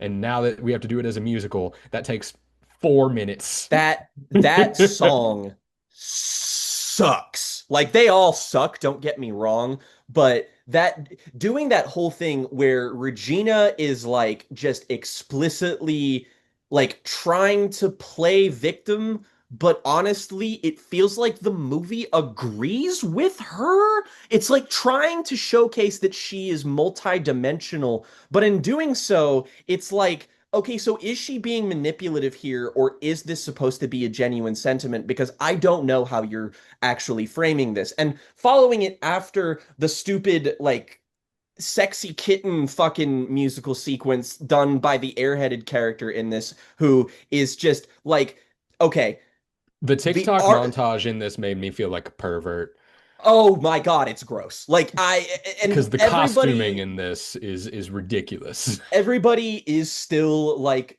clearly in their mid 20s, which is fine for this. I would certainly prefer it to, actually casting people who are 17 and 18 because ew, but it's still like there is a strange amount of like leering that the camera does in segments like this that just feel really unnecessary, and it's just like if you're trying to make a point here, I think you did a bad job at making it because it doesn't feel like it resonates or characterizes or frames literally anything. It's just like, hey, this girl likes being stupid and slutty, and it's like, There's an inherent okay. anxiety to the line about Halloween being the one day, so on and so forth, right? Hmm. There's an inherent anxiety that's buried underneath that.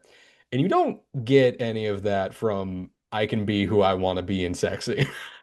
No, it's very very strange. Like it tries a kind of girl power angle, but it just ends up being antithetical to the entire concept. It's weird, it's skeevy, and its worst part, it's completely fluffy and unnecessary to what the movie is. You could be using this time to be more economical with your storytelling, and instead you're choosing it to do this.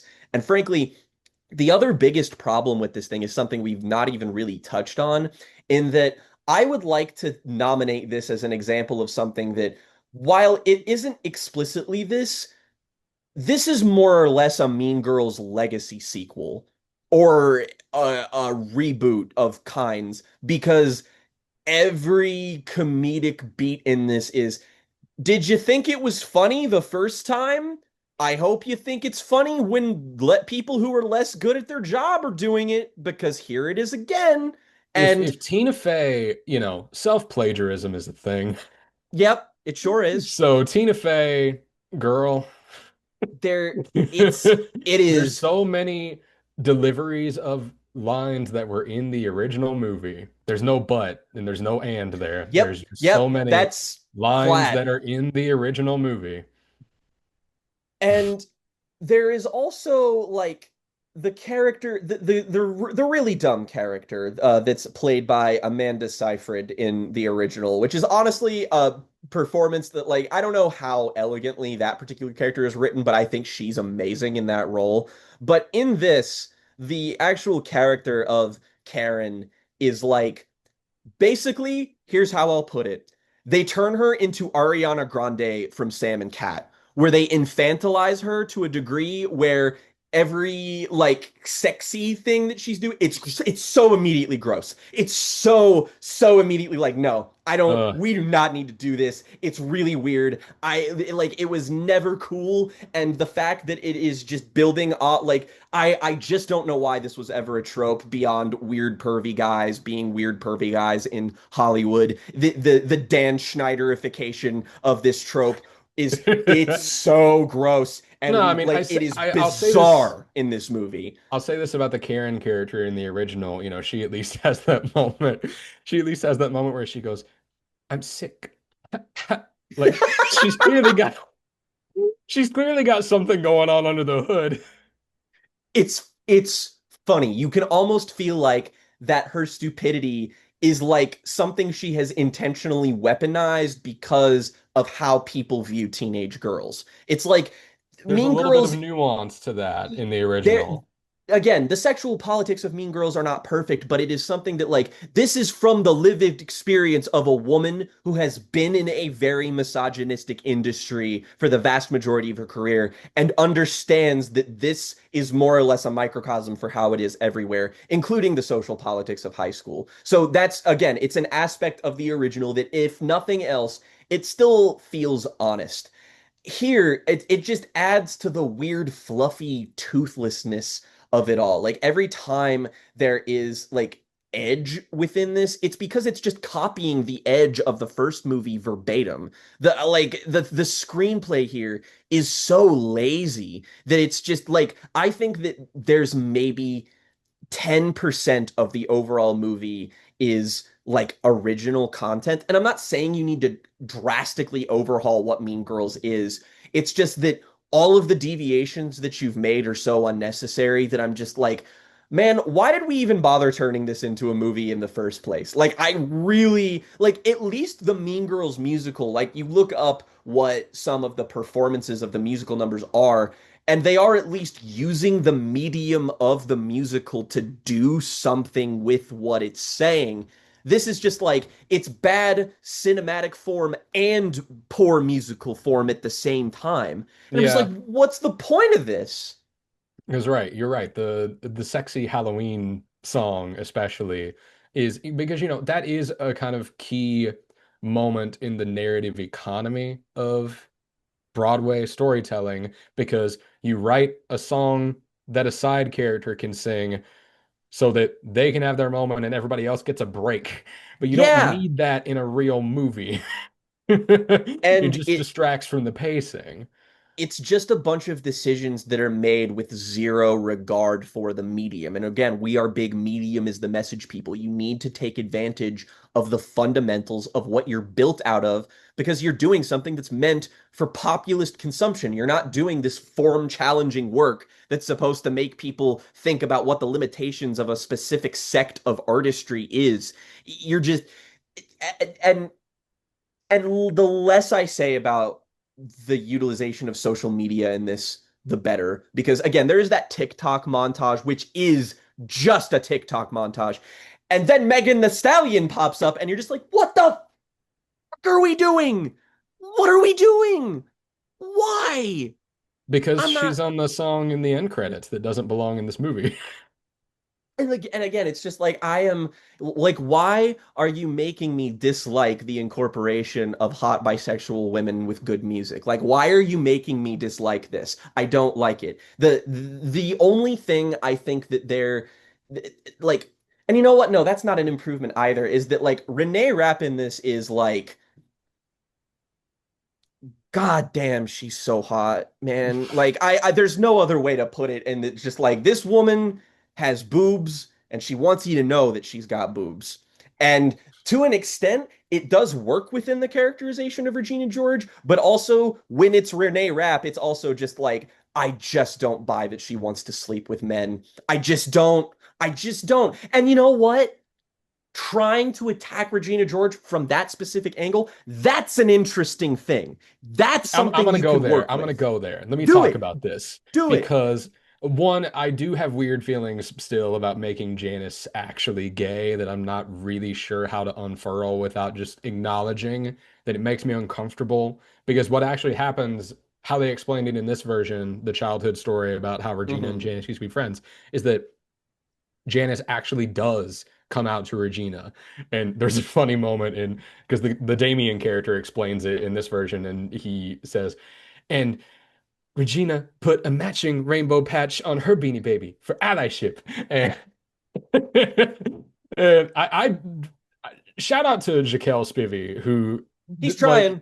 He's he's trying. doing his best when he does Yep. the French when he does his little number at the talent show and they've got him with like the rounded edge black and white I did photography. laugh I at was like, that. you know what? That's the one time that this movie's use of cinematic language to get its musical elements across is going to get something out of me. But just because it comes out of nowhere and it lasts like 2 minutes and then nothing like it ever happens again. But to go back to the gay thing, I I really do think you can make a more interesting movie if you actually leaned into the idea that Regina George might be gay. But they're not Oh, going to do that because then it would be too woke. But then it's they're such going to an put, easily executable idea because think about it. Regina could essentially be projecting onto Janice, socially ostracizing her by forcibly making her come out. And it's because of internalized homophobia. And the angle could be like Regina George is with these people like Aaron Samuels so she can project the idea of being heterosexual as part of the image. Make that part of what Mean Girls already is and about her having to hide who she actually is and project an image. That's actually poignant. That's interesting. You can work with that. yeah, Why didn't you? It's not, right there. I don't want to It's linger too much on things that this movie isn't, but I'll say one thing about that, which is they're not going to do that because they're going to have to change too many of the narrative beats and get rid of more things you remember. ugh. It is such a remember when fucking movie. Remember this? Like down to getting Tim Meadows to be back in the movie and Tina Fey to be back in the movie. Like I'm just it's such an obvious signifier of them being 1 foot in and 1 foot out of this entire prospect of like I don't know how you do almost the exact same utilization of Tim Meadows' character in both of these as like he's just kind of a comedic character, but he's so significantly less funny in this. And Because he he has less things to say. Like his character just doesn't have as much dialogue because we need no. to get back to the musical numbers. And like it has so many the specific iconic memed moments of Mean Girls of like, do you even go here? Of or like fucking like all of those moments that people remember, they have to include them unless it's Janice saying, big lesbian crush on you, because then that might be problematic. And it's just like, oh fucking what and then Lindsay Lohan has to show up and we The have to actually utilization of do the utilization of Get In Loser reminded me of like the start of Ghostbusters Afterlife when they pulled the damn tarp off the car. I haven't seen the new Ghostbusters movies for this exact reason because honestly, like spiritually, I find the idea of Force Awakens-ing Ghostbusters to just be rancid. Like with Star Wars, you understand why they do that because it's a generational thing. It's a universal Campbellian thing. With Ghostbusters, it's like that was just a bunch of movies that a bunch of comedians did after, doing a bunch of cocaine But he's my and riffing. dad. Yeah, like No the one, no one's better than my dad. I and gotta now make my we dad's movie we important. have to make it so that we have to show this undue reverence to a fucking, sex comedy with ghosts. And it's the same spirit here of just like, why are we treating things like they are something that they're not and were never supposed to be? And we just Mean Girls is forget. not a movie about being yourself. It is a movie about No, getting over it. it is a movie around the fact that it's just like, look, everyone is going to regret who they were in high school because you're still developing people. Like the fact that you look back on your past self and you cringe is a healthy thing because it means you grew up. You got over all of that bullshit and you're not one of those washed up losers who is just like high school is the best time of your life because that's the saddest fucking thing I've ever heard. And And Mean so Girls understands that. yeah, and so when the last number of this movie is again Janice doing the whole getting up on the thing and doing the big, she doesn't I say big lesbian crush on you, but she breaks into this number that's all about like, being yourself and I hate that number. putting the middle finger up to the haters, and it just feels like a decom. Uh, It doesn't even feel synchronous with what the movie itself has presented you up until that point. Like Janice is such a non-entity that having her come back and be like, "Yeah, fuck everybody, who cares?" And it's just like at what point was the movie actually trying to make this one of its themes other than suddenly right now? it Like felt where like is this something even coming that from? somebody who wrote the song felt like having as a theme for the show, but it just doesn't fit with what the rest of the text is doing. Which is again, It's aside from the movie's quality, it's just a bad structural choice for a musical, especially one that's adapting it's such a something. C-suite boardroom committee ass message to just shove in there of this uncomplicated like be yourself. Like the point of Katie Heron as an audience surrogate is that there is no herself for her to be in this story. She's a blank slate because everyone's a blank slate when they go into high school. And it's showing you how easy it is for you to become anything. That's what that character's purpose is. It's not about individualism or finding yourself. There's no beat about what Katie as a person is passionate about or wants other than wanting That some boy, dude. Yeah, just a guy. And there's just no fucking like value in it. There's nothing there. And like, man, Katie feels pressure in belonging in the original. You get that in her mm-hmm. narration, right? You get that alienation. All you get to express that in this movie is choreography. Like I can't stress enough. The entrance of Regina George in this movie and the entrance of Michael Keaton in The Flash are not all that different. Oh God, you're right. It's literally like the Regina George main musical number in this the Yes, I'm Regina George and I Am a Massive Deal. Terrible hook, by the way. Fucking limp, awful hook. But this entire thing, this is a Todd in the Shadows, I'm back, bitch song, but without the precedent of being back from anything. It's Well, just because it's a legacy sequel, right? You already know that Regina George is it's important. You literally need the text of the original for this to work. And that's again why it's so bad is that like, musicals like Legally Blonde or Waitress, they don't need the original text to be good at what they're doing. They just are good at what they're doing. Like I know people who have been involved with productions of those musicals or are just fans of them. Shout out Davey, for instance, of just like, there is a lot of like there is several songs that have now become iconic from movies like or from From performances musical and adaptations of productions. movies like that, right? There's There so is many of those songs that last divorced from the context just because good yes, songwriters handled it and thought about what they were doing. not a song here has a snowball's chance in hell of being iconic, irrespective of the musical itself. It's just none of them. And again, yeah, maybe my standards are too high when I'm so fucking Alan Menken pilled, but I mean, come on, guys. There is a staccato quality to the lyricism of these songs that feels borderline improvisational. Like these songs structurally are so A Party loose with and Revenge is what it's weird. like. Oh my God. Oh my God. Like One of the worst literally, sentences I have ever heard is, "It's a revenge or it's a party with your revenge two best party. friends. A party with revenge is what it's like." And every song is written with that level of clumsiness. There's just nothing that sticks. There's nothing that's resonant. It's just such a categorical fucking failure. I truly when like revising my thoughts in it in the day since I've watched it, I'm like, there really is nothing that like even Renee Rapp, again, who I have complimented, she's still stuck inside a character that this musical doesn't know how to use. Yeah. Yeah. Yeah. I liked Lindsay Lohan's inclusion in this actually.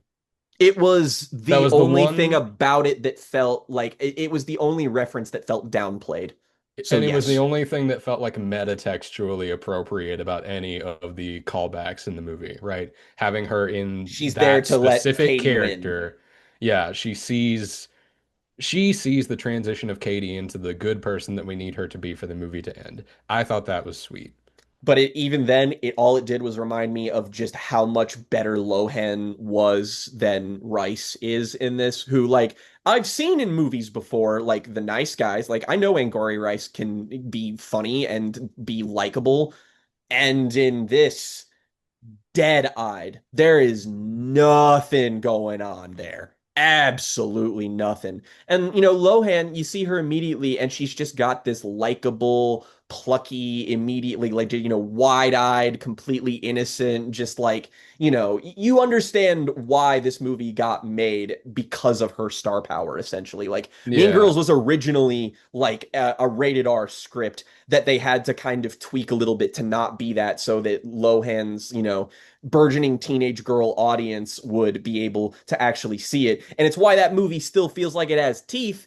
And it's because they had to be really creative. Like that's a very stretched PG-13 movie. Like Yeah. that's a PG-13 with like, a bit of a collar tug of like, but it works. It's like Yeah. that's why so many people like it is that they probably see it from a younger age and it's like the edgiest thing they've seen up until that point. It's Right. again Right. Heather's same exact energy of just like, oh wow, it's this movie about, social hierarchies, but also, you're trying to kill Regina George in it, which yeah, okay, that makes sense. Man, Heathers, that's a great movie. That is a great little movie. I sure do love Christian Slater. What a man. Feel defeated by this movie a little bit. I Well, felt defeated the first time that I watched it. if you feel defeated, Jen, then I will do my best to pick you up here. And that I have been like, because of Renee Rapp, I don't know that like I could fully award this the full five, but I've talked myself out of it. This gets the full 5 stars. Just again, it goes back to the elfin lead principle of like, just because there are one or two good things in your story, if they don't amount to anything, then it doesn't matter. And Renee Rapp being wasted in this ends up just Making the movie contributing. worse, making you more Yeah, annoyed. Like if I'm it was just just a angry that nobody. they didn't do something better with her. Yeah. Like this, like I kind watching of this agree with was you completely literally on this. Rhiannon and I just being like, damn, boobs are cool, I guess. Look what they're doing to our beautiful queen. I mean, honestly, like for sure, she deserves a hell of a lot better. I'm glad she's successful outside the context of this, but man, imagine what it would the world we would live in if this was up to the quality level of Legally Blonde. Like, well, fucking, where's that meme of like society if, and it's like that futuristic, like that's what we would be living with, but instead we get this. Like, this is, I don't. Okay, this is still the second worst musical I've watched in the last month because we watched Cats. Oh wow. And Oh it's like wow. I haven't seen that yet. and the only reason that's worse is that it's like, let's get the most boring filmmaker alive to make one of the most gonzo, batshit insane musical productions of all time, and the collision is just almost captivating for a little while and then staggeringly fucking boring. But this inches ahead only slightly because it's less grotesque, but that's it. So it's probably confidently the second worst musical I've seen. I got to take a breath after that segment. I feel Yep. exhausted just talking about this movie. Rip off that band-aid, baby. Just thinking about it for this week of the show has made me just be like, oh, I have to think about so many things that make me upset about filmmaking and about the world. Well, thankfully, universally, it was received so poorly that I can at least find solace in that.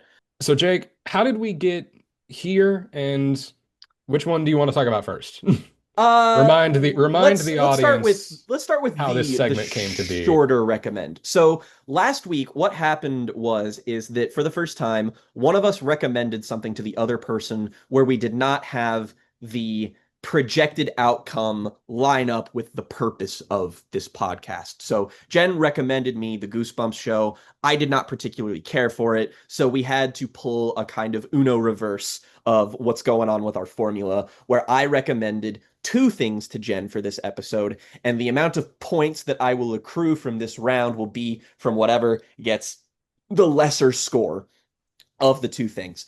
And the first thing I recommended was a film called They Look Like People. And the reason I wanted to share this movie was because I saw it very, very early on in like my interest in film. I saw it, I think, just as I got out of high school. And it was one of those things where like I saw people in specific spaces kind of saying that it was a really underrated gem and that it was kind of an independent movie and it was kind of difficult to find.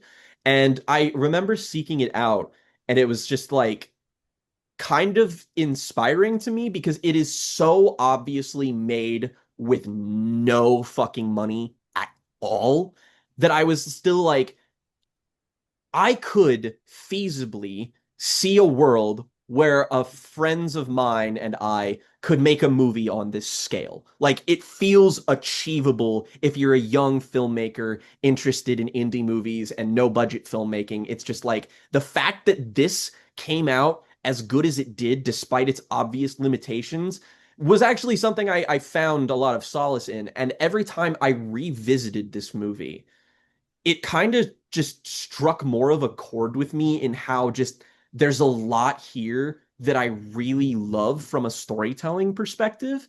And there's lots of things here that I think are kind of missing from the modern horror climate that I find still refreshing about it. And I'm always worried that I'll revisit it and be like, this doesn't really hold up as well as I thought. And every time the movie proved me a little bit wrong.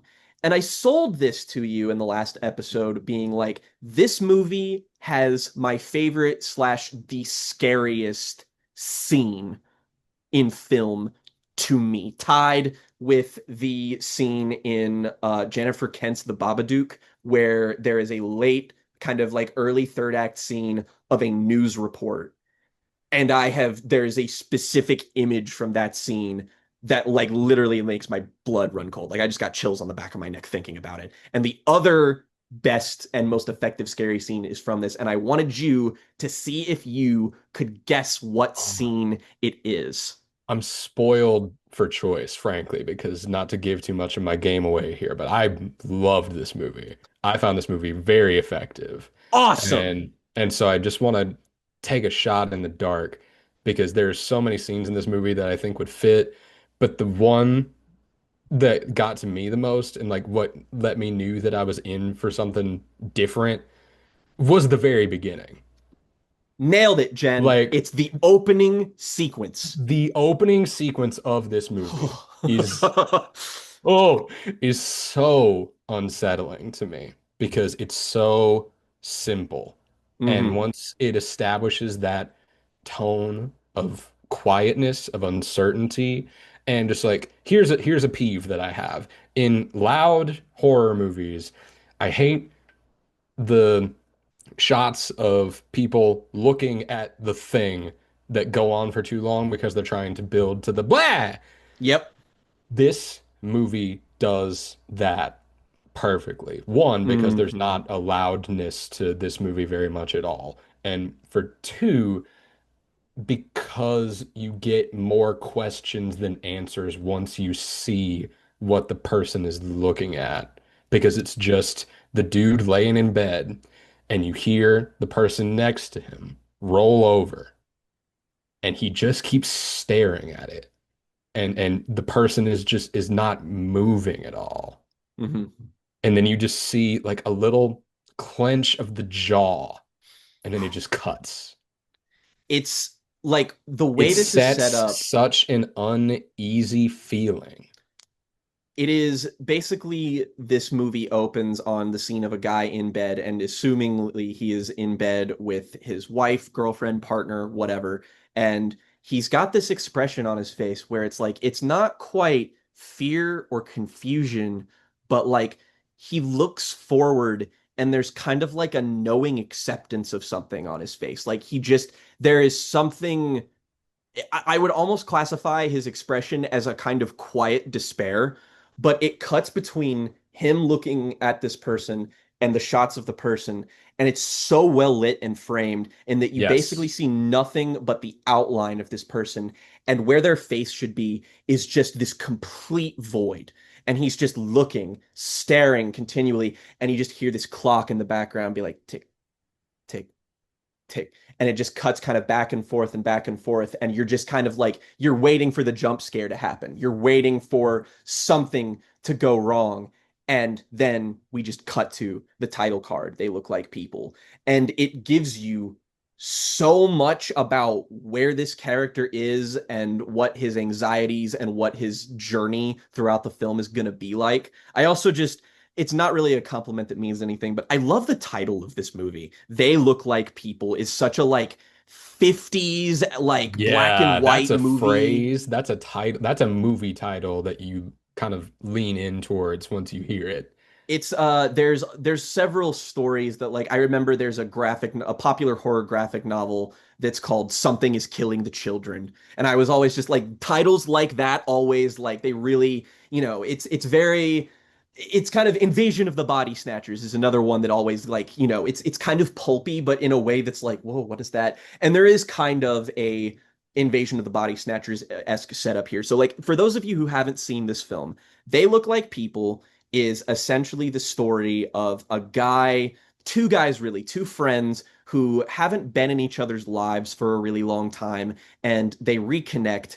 And it seems to, at first, it heavily implies that both of them just got out of perhaps a particularly rocky relationship, like if not a years long relationship with a partner that ended poorly and has put them in a weird place in their life where our main character, who is played by McLeod Andrews, Wyatt, who, god damn, this guy's good. He's amazing. He is genuinely very upset that he has not been in more things. He actually is in Doctor Sleep, apparently. I did not know that, but not a big role or anything. But hey, he's getting around. Good for him. But Wyatt is this guy who he's the guy who sees the void face in the opening scene. And he clearly is in a place where his mental health is really troubling him at this point. Like him being left by his partner has put him in like just a very rough space. And then there is the friend played by Evan Dumokel. I don't know how to pronounce that last name, but he plays Christian, who is a guy who's a little bit more put together. Like he seems, he's got a job, he, works in an office and stuff, but he is bouncing back from his breakup in a way that's like kind of forward looking of just like the male loneliness epidemic thing Right, kind of because throughout the really. whole movie, he's listening to this self-help tape Oh where, God, there's a thing later I want to talk about with that self-help tape, but oh, yeah, please. he's. Well, I mean, here's where I want to start. The Mm, movie sets up a great, like, diametrically opposed sense of horror because what this movie is ultimately about is the Capgras delusion, right? yes, Which is yes. a symptom of schizophrenia, where Hmm. you essentially believe that somebody who used to be important to you has been replaced by something else Yep. somehow. And again, it's associated with schizophrenia. It's a neurological disorder. And both of these characters are kind of going through their own Capgras delusions, where Hmm. Wyatt is going through a kind of aggression, not aggression, but a kind of alienation from women, an inability to trust the intentions of women. Hmm. And he copes through this by listening to this series of self-help tapes that's all about, you know, you You are are a a mountain. mountain. That's the You one are that an always stuck in my head. ocean. Yeah, it's like, Blades cannot break you. Like yeah, it's that like kind of you stuff. are a strong person, you are a strong being, you are gonna be able to persevere, whatever, whatever, whatever. And Mm. there's a twist with that that's fucking great. It's Uh, it's a and screenwriting decision that is so clever, it makes me angry I didn't think of it because basically he's listening to these motivational tapes like in these montages of him going to work and stuff. And there's a point where the narrative takes kind of a turn for the worse after he gets fired at his job.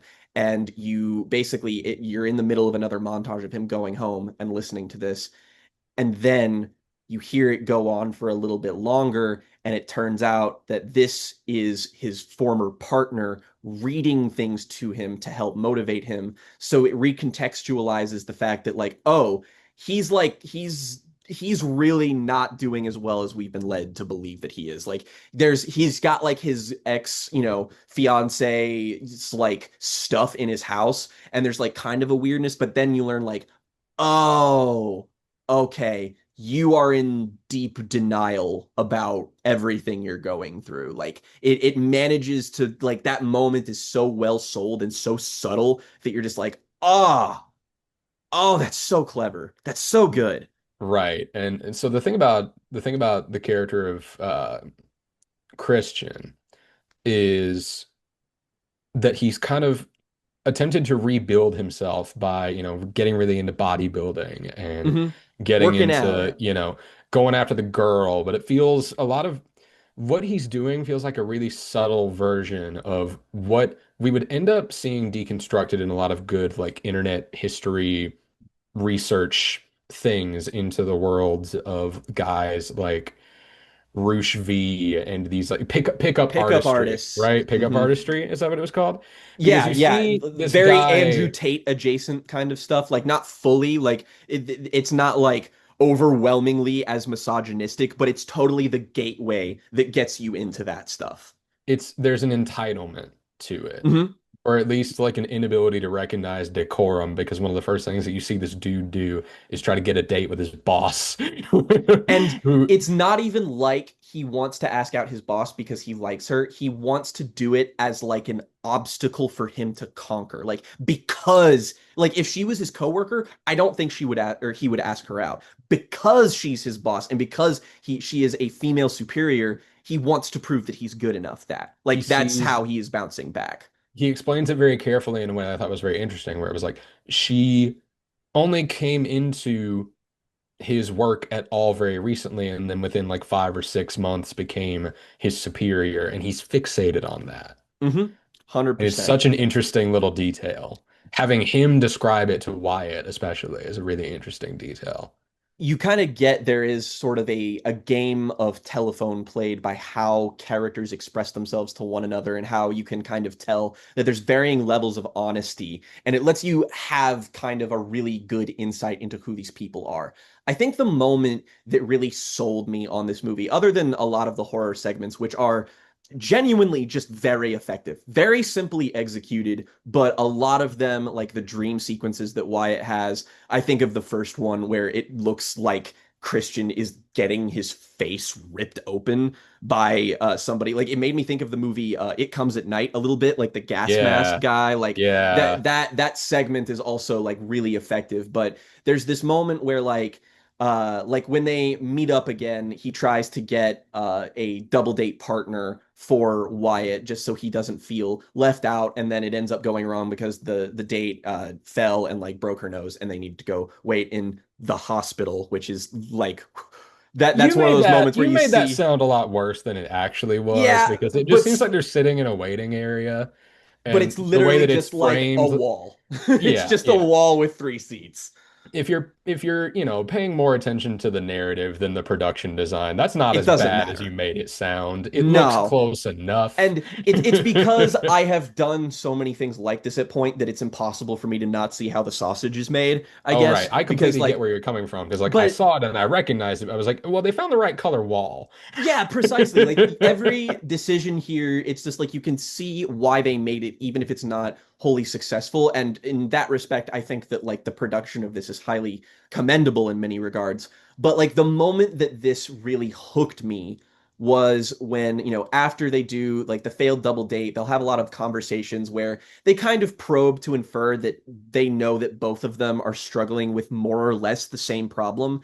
And they just have this one night where things are not going well super for like either of them, and they get drunk and then they do a bunch of stupid shit together that they did when they were younger, when they were kids. And I'm like, this is genuinely one of the most well realized depictions of male friendship I think I've ever seen. Because, like, I've had those evenings with people where, you get in the fucking like bead bags and you drape the thing over and you like run into each other and they start playing games where they're literally like making up rules for the game like they're on like a playground at school as they get like more drunk. And it's like the bond between these two men who are characters that in lesser hands would ring is so unlikable. Like Christian on some level, like I feel like if this was a major Hollywood production, Christian would just be so thoroughly hateable. He's just like, again, Yeah. he's like so close to that like online MRA type, but it's just like no, it's always super clear that this is a very poorly hidden facade. He's he's like trying to project this idea of idealized masculinity that he doesn't have. And it feels desperate, but very quietly desperate. And Wyatt is, again, like he's a character who's so emotionally disturbed that it would just be so easy for you to write off anything he's saying or doing as him being a lunatic. But it's like the depiction of mental illness in this surprisingly quite nuanced for what it's dealing with. Right, because I mean, that's the thing about it is that the horror in this movie is so effective that you start to believe it if you Mm-hmm. get too wrapped up in these images. For sure. And like there's so many moments too that feel so atypical of the presentation of modern horror. Like I think about the moment where he goes out at the top of the apartment after getting one of those phone calls that's probably in his head. And he's just like looking down. Like one of the scariest scenes in this movie is him going to the rooftop and after he modifies a nail gun to be able to actually shoot nails, which that's a movie pet peeve of mine. So many movies are just like, the nail gun shoots nails. And it's like, no, no, it doesn't. You have to modify it for it to do that, which this movie bypasses. And he's just looking at these people down, like walking beneath him. And he's got the nail gun at his side and he's just kind of And he just staring kind at of them. starts waving it And around. and there's like this choral soundtrack that the movie has a lot of the time that clashes with the setting so hard that the dissonance feels really uncomfortable. Like the choral vocals sort of add to this idea of there being a kind of demonic presence. Because, like, as the narrative goes forward, Wyatt keeps getting contacted via phone or via like his dreams of somebody telling him that there's a war coming and there are going to be monsters that pretend to be like people that are going to lie to you in order to basically get in with you so that they can kill you. It's very like reminiscent of there's a game that came out last year that has like kind of a I think it's called like Don't Come Inside or something like that, and it's about trying to determine whether or not people trying to seek refuge in your home are visitors and like trying to deal with them. Like it's a very specific kind of like body snatchery horror, which is very 70s, very paranoia, but like this movie updates it with a social issue that's a lot more modern. And like, he'll go out and see a therapist, but like he'll have like an experience where, he'll talk to the guy, but then he's just like, oh, but this guy is, he's probably one of them, and he throws his number in the trash. Right. He walks away and immediately just throws out his card. Like Uh, he's trying desperately to seek help. But again, it's just difficult when you are in this particular circumstance of just like, hey, Wyatt doesn't have a lot of money. He's clearly not employed. He's kind of semi-implied to be homeless at this point. But like it's showing the difficulty even of people who are particularly advantaged in a society that they live in. If they don't have access to all the right resources, this is what's going to happen, is that they're basically going to drive themselves crazy into thinking that the world is completely out to get them. Right. And I actually watched the 70s Invasion of the Body Snatchers not too long ago because it was on my Hooptober list. Mm-hmm. And I mean, that's a great low budget movie trick for a story like this, is because like that 1970s Invasion of the Body Snatchers is very like guerrilla filmmaking, Mm-hmm. getting the actors in random places with a ton of extras. But when that's your plot, every extra is a tool. Every Yeah. body in the frame is a tool for the horror that you're dealing with.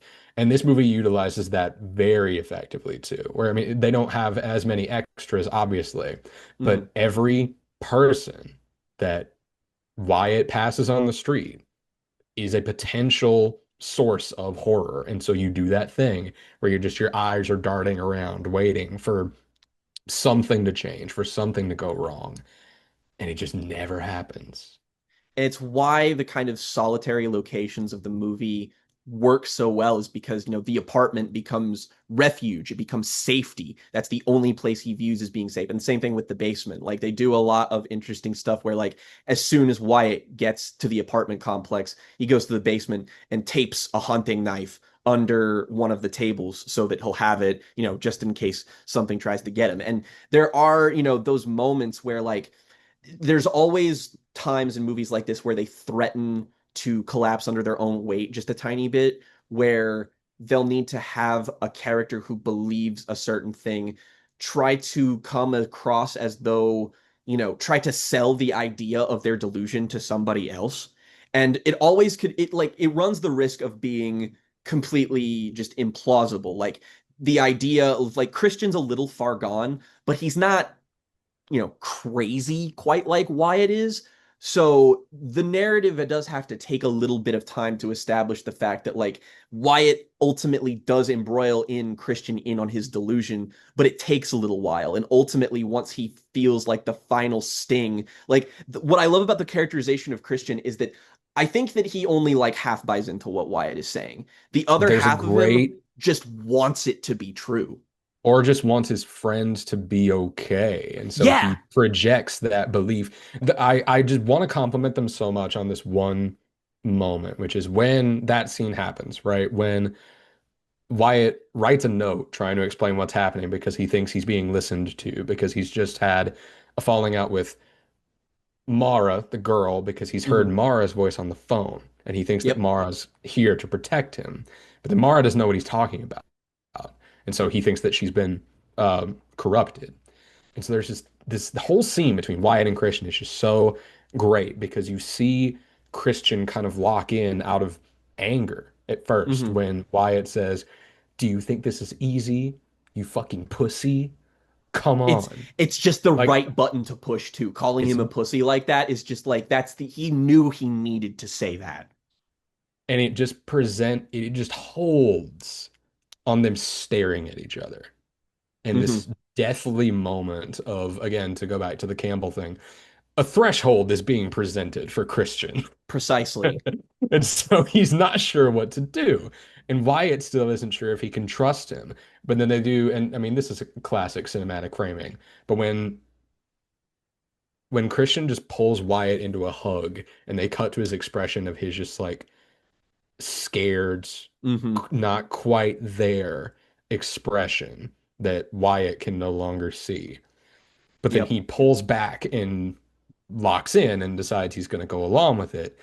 It's such effective ratcheting up the tension because finally divorced from sequences that are otherwise completely separate from Christian's role in the story, he has been pulled in and he has been brought into the stakes of the thing. And man, this whole third act of this movie is so great. Oh man, that shit is tense. I forgot just how nail biting because, basically he takes Christian to the basement because he now suspects that Christian has been corrupted as well. And the only way that the voices have told him he can combat them is with hydrochloric acid.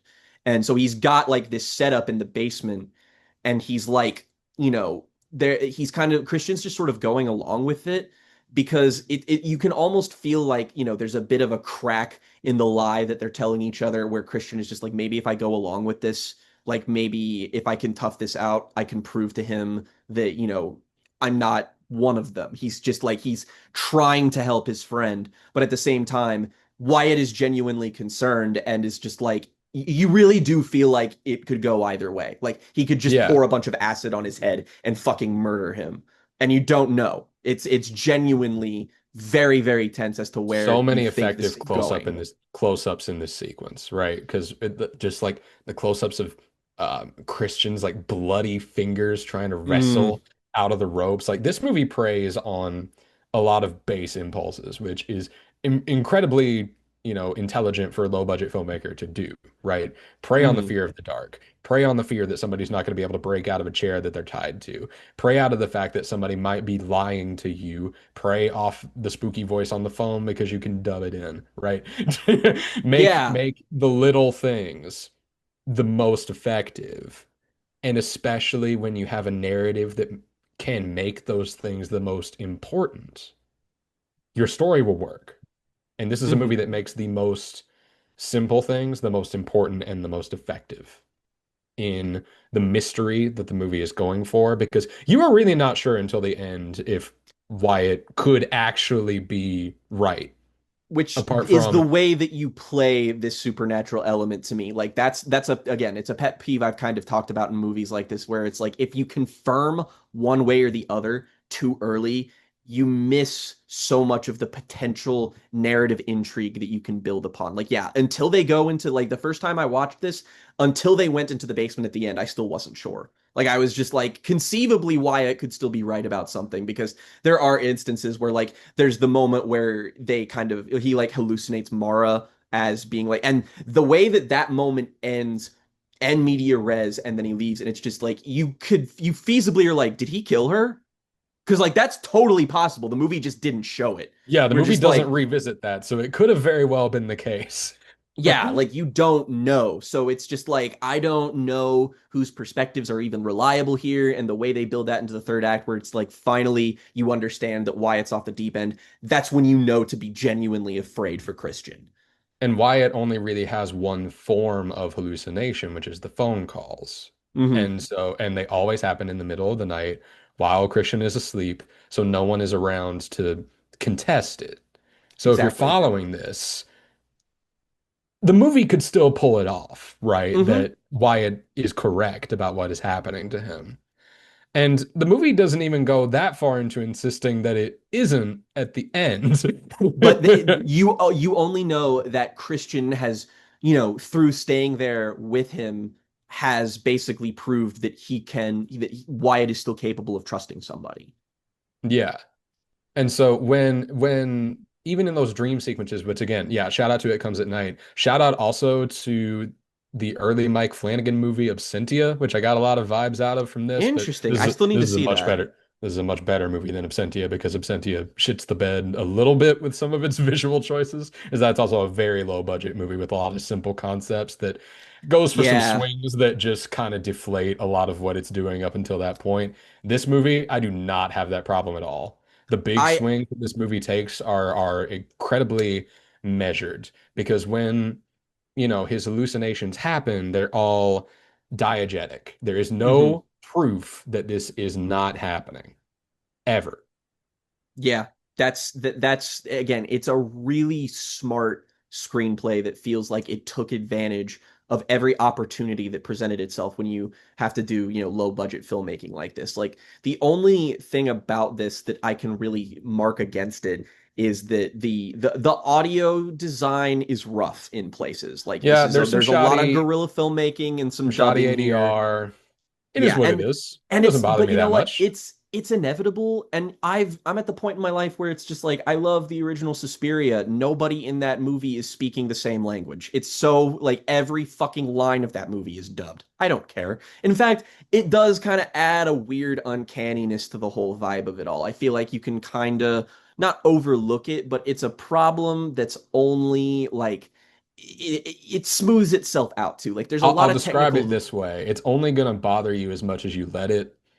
Yeah, the rest If of you it is get still so fixated on it, compelling. yeah, if you get fixated on that specific technical quality, then yeah, some of the scenes in this movie are going to aggravate you probably. The one Hmm. time where I would say that they actually do something wrong is that there's one shot where they're very clearly laying on their microphones and saying their lines Yeah, yeah. Like they towards the clearly had end to of get their like very drunken creative. night. But Like that's that. it.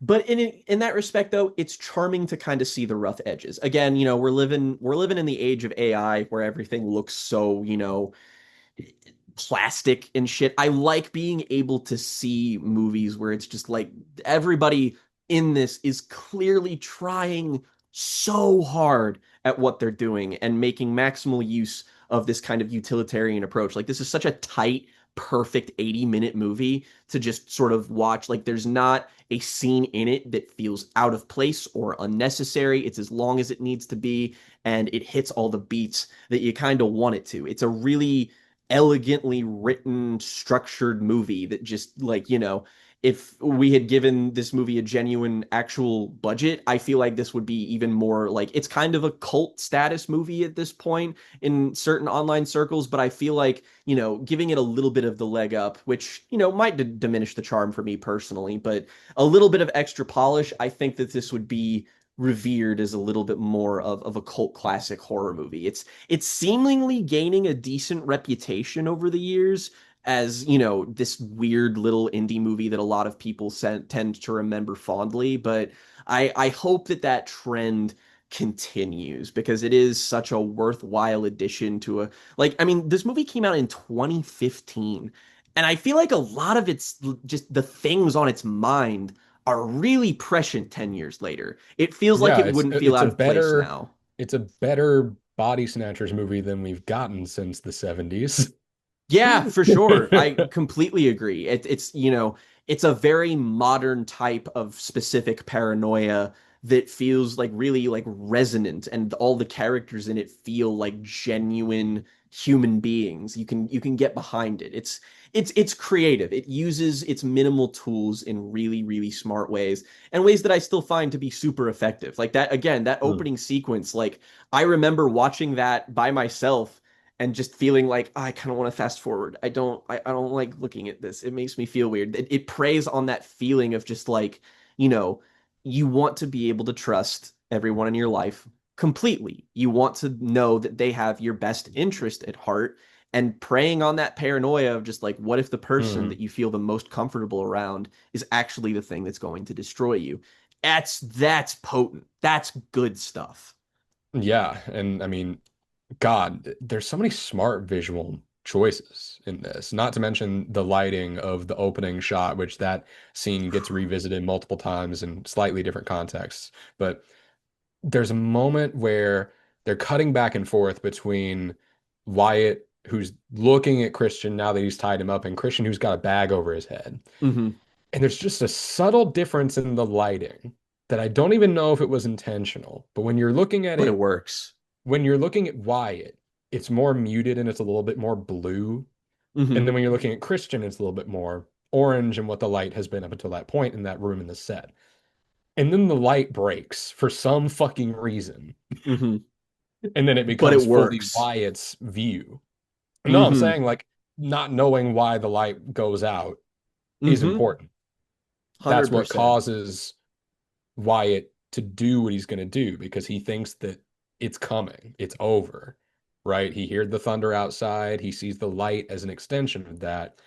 And just when you hear him remember that first call and you finally just get to that shot of Christian with the bag over his head and you hear that little muffled voice go, that is a monster. I'm just like, oh, it's the complete dramatic crux of the whole thing. Great. It's time. Great work there. I loved this movie. So Awesome. big five Everyone out points there, on seriously, this. go seek this out. Like you can find it availably like pretty easily. So go and watch it. I think that this movie has a wider audience than its humble aesthetic might suggest. I I feel want like to there's watch a the rest of Perry Blackshear's films because yeah. I think McLeod Andrews and Evan DeMuckle are in at least one more of his Yeah, movies. he's got a movie, another great title. He's got a movie called When I Consume You, and another movie called Siren. And I'd really like to see both, like just because it clearly like he's got a little bit more of a budget in these, it seems, and I really want to see how he works with a bit more polish in his filmmaking. Reminds me Yeah, of everybody in the Siren is from They Look Like People. oh, okay. Reminds me of Benson and Moorhead in a lot of Yes. ways. Yes. The low budget charm of this movie reminds me a lot of the early films of Benson and Moorhead. Resolution is another movie I feel like is very comparable to something like this. In that it's clearly limited, but it makes maximal use of its limitations in ways that I think are really smart and really captivating, I honestly. still need to check out Spring, but I'm a big fan of The Endless. Yeah, yeah, I still need to see that. Anyway, full five for They Look Like People. Woo! Absolutely incredible. Yeah. Please go check this movie out if you haven't heard of it, if you haven't seen Again, it. 80 minutes goes by in a flash, and you're supporting a clearly an independent creator. So yeah. Yeah. So on the very opposite end of horror experiences, my recommendation was very geared around Halloween. But basically, Right. I just wanted an excuse to talk about a game I think is really underrated that I love a lot, but is very much a mechanic oriented experience. It's not a very like we've talked about games on here that are like Death Stranding and Slay the Princess and stuff that's just a little bit more high concept in what it's doing. This is a video game ass video game, and I wanted to talk about it because its reputation isn't bad, but it's not great. And I do feel like there are a lot of wonderful things about it that go a bit undersung. So we're talking about Luigi's Mansion, the launch title for the GameCube that served as a de facto kind of tech demo for a lot of the capabilities of the GameCube in terms of pre-rendering graphics. Like this is notably something that like you can emulate very easily because the entire environment is pre-rendered and there's not a lot of extra loading that it has to do. But basically the reason I wanted to talk about this is just because it's a very unique experience. It's a very simple experience. And my history with this is that this was the first console game I ever owned. The GameCube was the first console that my mom ever bought me, and that was the first game that I had for it, along with like a compilation of like 50 Midway arcade games that they stuck on one disc. But Luigi's Mansion was the one I was more interested in. And back in the day, you had to have memory cards for your consoles. You had to buy them specially. I did not know this, nor did my mom. So the funny thing about Luigi's Mansion is that for the Wait, you first mean two GameCubes didn't years, come with a memory card? I don't think so. I think you had to buy them separately, or at least that was the impression that I was under because I didn't have one. So the thing was, I couldn't save my games. So with Luigi's Mansion, I played it for the first 2 years of having it as like I would basically view it as like it was almost like a roguelike in how I would just test myself to see how far I could get in a single sitting. And Yeah. this is why I can like I could confidently speed run 2 games. This is totally one of them. So I have like so much of this encoded into my brain. Like I could describe to you the path that you beat this game in room by room if I wanted to. And it essentially served as my introduction to horror because as I mentioned in previous episodes, I was super skittish as a child. I needed something that was spooky to let me in. But the thing about Luigi's Mansion is that it's kind of baby's Resident Evil, sort of. I So was gonna Jen, say there's a lot of survival horror elements to this. So yeah, basically what yeah, this game is about is Luigi gets inherits a mansion. He wins a mansion in a contest that he never yep, entered, and he goes to investigate the mansion. But Mario has gotten there first, but he is missing. So he's going through and he finds a ghost. He Professor gets chased Egad, and he gets saved by Professor Egad, a little who tiny says, man. "Yo, dude, we're in a building that doesn't exist, but I got a vacuum cleaner and it can kill ghosts. You want to help me?"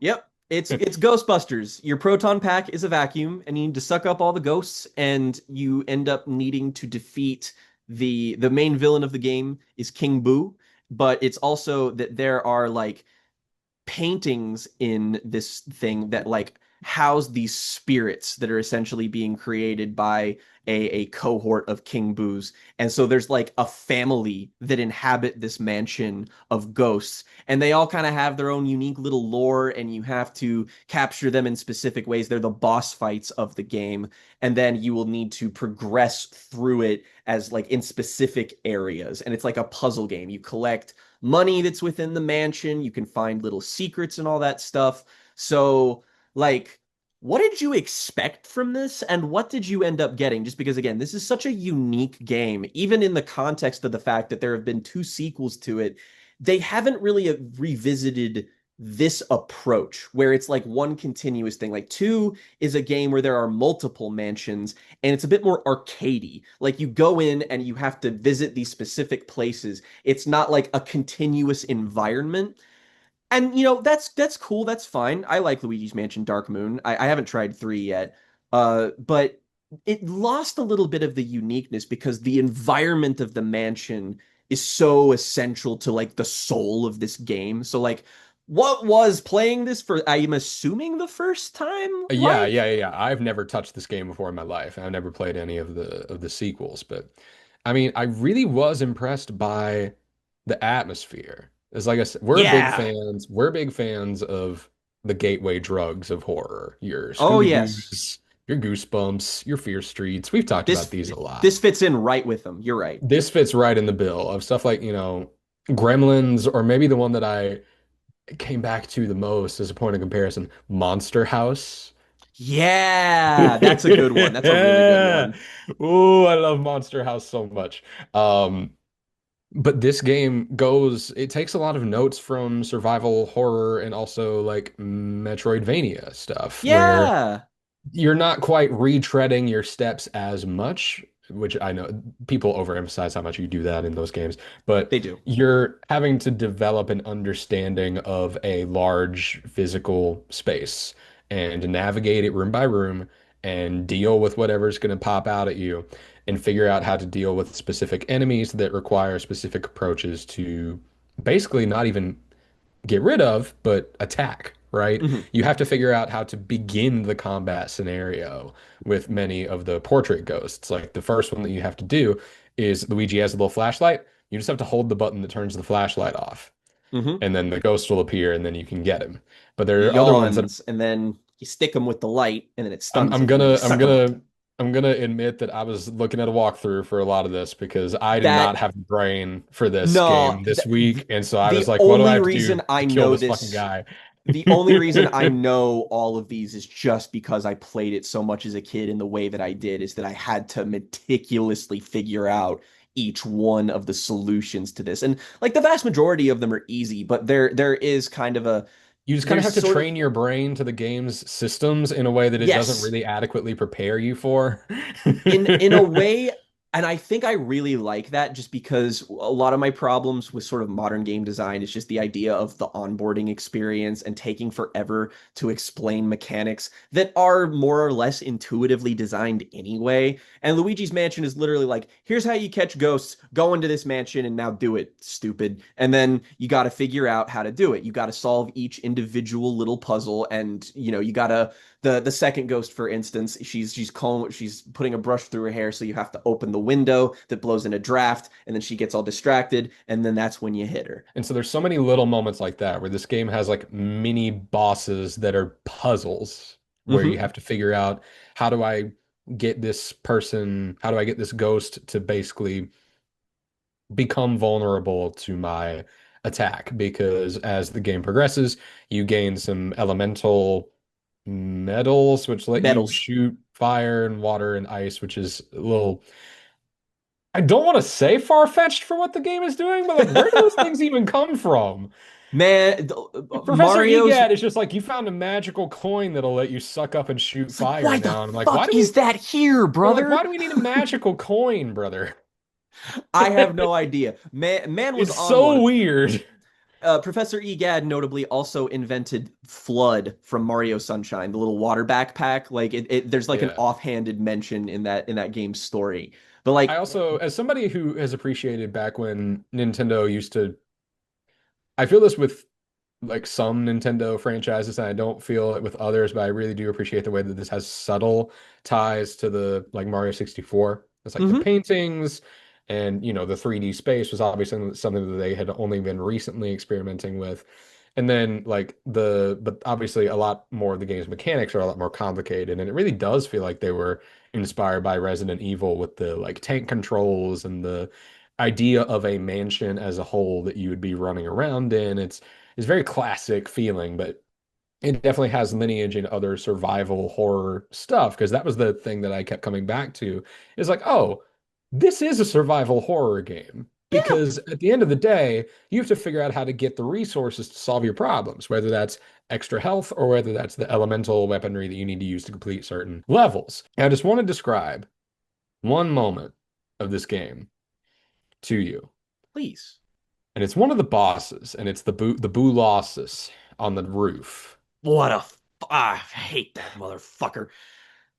Every time I died to this boss, which happened a lot, I He's a would pain in the go ass. I would go back into the dining room where there's an ice bucket that you can use to get the ice to Hmm. prepare for the fight. And then you go do the dialogue and you start the fight and you don't have your ice anymore for some fucking reason.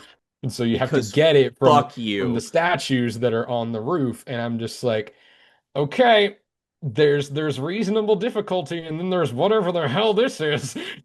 Yep. Like, It's it does have this is just some something points that where it doesn't ratchets make. up the difficulty. Yeah. Oh yeah, like that's just something that doesn't make technical sense. And that was a moment that just like that boss walk and that specific element of it, I had to put the game down after a Nah, while. I was going full higgledy-piggledy.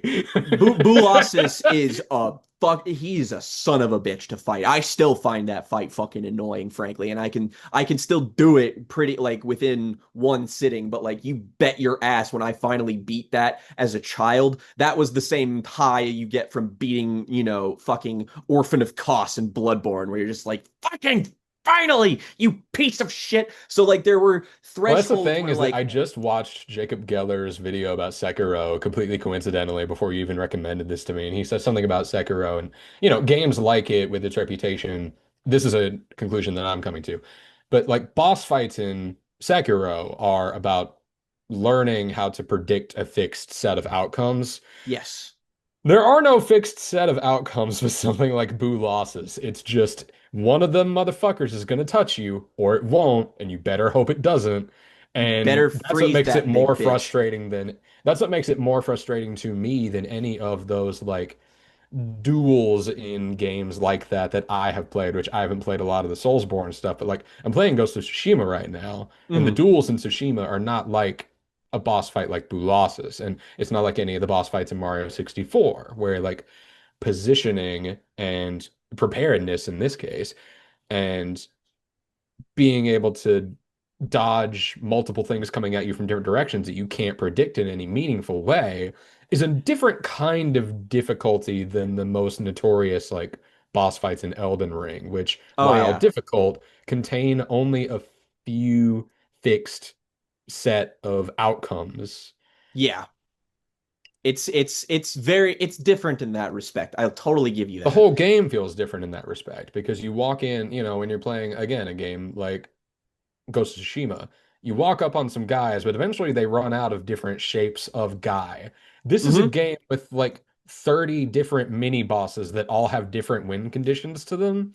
Yes. And that's what makes this game really interesting as a small scale, short run time because every little room has a new puzzle, a new problem for you to solve that's different than the one that came before it. One might prepare you for another, but none of it is going to prepare you for any universal rule of principle. This is not a game about intended play in a way that some of those like big epic fight, difficult fight games are. Hmm. And so I had a pretty difficult time with this game that I'm Really? embarrassed to admit. I did. I had I'm saying it was difficult. I'm gonna Yeah. get to my feelings about its quality, but I was really struggling with it, to be honest with you. I'm just not used to this kind of mode of engagement. It's a very like, and that's the thing is that I still don't necessarily think Luigi's Mansion's a hard game, but it is such a specific kind of game that, if you're not prepared for the experience adequately, it's going to be there's a learning curve essentially, and you have to learn to solve problems in the way that the game kind of wants you to. But you kind of like described a lot of what the sauce of this game is that every room inside this mansion is so well realized. I love the environmental design in this game, and Yes. for a lot of subtle reasons. Like, one of the things I love about it is the sort of mechanic of you go into a room and it's dark, you need to suck up all the ghosts, and then the lights turn on. And what happens is that the audio design in this game is like genuinely subtly genius because it has the sort of ambient soundtrack to all of the dark areas, and it's like it's really oppressive. It's really like heavy on the organs. It's really just kind of like it's great spooky music. Like, I love the soundtrack of the game, but it's how it uses it in that once you turn the lights on and you hear that wonderful little jingle, the da na na na na, and then everything turns on, and then the music is completely gone, and it adds this feeling of like safety to when you get an illuminated room. And what I love about it too is that all of these rooms have like room tone to their Yeah. audio design. Like, if you know what that is that when you're filming something in, like, when you're doing like movie production, sound editing and stuff, is that you want to take audio of ambient noise within a room and then put that under all of the audio that you have, because that makes it sound more real. It makes it sound like the voices that you're recording actually exist within a specific space. And because of the way they do like Luigi's footsteps on the various different textures of like wood and metal and carpet and stuff, you get this really kind of textural quality to It's a a lot very of this, like, tactile game because a and lot like of the you have to ghosts, knock on stuff, you open yeah, stuff. It's like the environment feels so real, and you're constantly like hunting for little tiny secrets. And so there's a lot of stuff in the game that I am borderline certain that you probably missed. Like, did you oh happen to yeah, notice the you know what the orange ghosts in this look like? Did you catch any of the blue ghosts by chance that look exactly like them, but run around the room in like circles because they're so fucking fast? Did you catch no, any of I them? did not. So there are I didn't. several of those happen, and it's like it's hard. Like, I can't even do that, but like if you interact with certain objects, a blue ghost will appear and you'll suck it in and you get this volley of like diamonds and cash, and which is so fucking satisfying. Like all of the collecting all the different kinds of riches that are hidden in the mansion is just that scratches the little, like, the Skinner box part of my brain, and like all of the sound effects of the coins hitting the floor and stuff is just it's Hmm. very nice. But there's also stuff like you go around and you start valuing the security of light. And when you progress through an area, like when you're finished after you fight the second boss, major boss, Bogmire, and you have that first area unlocked to you, getting to wander around this area where you're constantly on your toes because of, the ghosts in the hallways, and then you go into another room and you've got to figure out how to fight the boss fight. And then suddenly you're walking through this place with no trouble at all. And you're finding out that the level design's kind of looping in on itself in that kind of Soulsian way where you're like, oh, because I unlocked this staircase, I don't have to go out the backyard anymore. I can just go up this door and into this room, and that makes it easier. So, you get to see all of the little, the rooms that will like shake things up a bit mechanically, like when you go into the room that is adjacent to the psychic ghost Madame Clairvoyant's Yes. Yeah, room, yeah, yeah. where it's you can only see the ghosts in the reflection of the mirror, and you have to fight them that way. Or the projector room, where they appear as shadows on the film projector screen that you have to like manipulate in order to see where they're coming from before they choke you. It's like a lot of like little stuff like that that they're constantly making interesting in ways that, it's a game that's very much, there is a core set of mechanics when it comes to catching ghosts, but when it comes to the bosses, you just get to think laterally in a lot of ways where you don't in games like this from Nintendo games. It's like normally such a focused, refined, like, you're playing Mario and it's like there's a big limit of what you do with that toolkit. Whereas Luigi's Mansion is constantly like, it's not about upgrades necessarily, it's just finding out ways to interact with your environment in cool ways. Like, did you know, for instance, that you can water the plants? Yeah, I did. So you can literally, like, I love getting the water medallion, and then I go through the entire house just looking for plants, and then you get a shit ton of like rubies and stuff. And there's also like hidden rooms. Like if you use your Game Boy Horror, not Yeah, Game yeah, Boy yeah. Color. You can do this thing where you use the Game Boy from a first person perspective and you can see Hmm. different angles that you couldn't see before. You can find little secret items that will trigger like you'll get sucked into a mouse hole or Yeah. Oh, I'm you'll so just glad you find found those, because they're like they're hard to spot sometimes, but like those treasure rooms are so like exciting because it's just like, what the, like, where the fuck did this come from? What? But it's awesome. You get sucked into a little room and you're just like, whoa, it's all sparkly and stuff. And there are moments in the game that, like, again, it's a kid's game. It's spooky, it's not scary. But there are moments like, for instance, when you meet the boos that become Buolasis and they're all like outside on the roof, hands joined together in this circle, and it's just like that's and like and the you can cool just stand part. there and watch them for however long you want. And like the Boo radar, which is, the Boos are a specific kind of ghost that you have to catch within the game, is that it'll have this little thing on your Game Boy Horror where it'll brush, like it'll flush yellow when a Boo is in the room, and then red when you're like right on top of it. And the moment is so cool because you're like walking outside and you don't see anything, and then your light starts going off and it's like beep beep beep beep beep beep beep, beep, but like nothing has appeared in front of you, and then you see the ghost and you're like, oh god damn it. Like you're like, oh son of a bitch. And there's some select spooky moments that the game does a lot with. Here's a question I want for you. Do you have a favorite room in the game? Because I know I sure do. Oh, do I have a favorite room? I think it's either I love the film projector room That's a because good I one. love how That's a that good one is one. built. I love how that one is built. And I love the is it may not be called this, but the ballroom where it's like huge and you just have to look in the mirror. That's a good one. That's a Yeah. fantastic one too. I Yeah, you really like mentioned that that one one. earlier where you have to look in the mirror to see the ghosts at all. And my favorite room is the observatory, because Ooh. it's far into the game, but like you go into this room and it's like it's a room within a room, and then you like go into it and it's like there's this telescope there, and then you see that like It's like Yes. a Oh liminal yeah. No, space. that's one of my favorites is It's the such a observatory. it's such a cool moment because you walk up to the edge and you're just like, whoa, I'm in space. Like it's like Mario Galaxy right now. And then you suck up one of the little comets and you blow up the fucking moon that's in this weird pocket dimension. And then this little like Aurora Borealis bridge that like lets you go to collect Mario's little star thing on a little half moon. And it's such a very charming moment of atmosphere that's like it's surreal, but it's also like the tone of it is so exploratory and wonderful that I was always just like, yeah, this moment's cool. I like this. I want to go to space.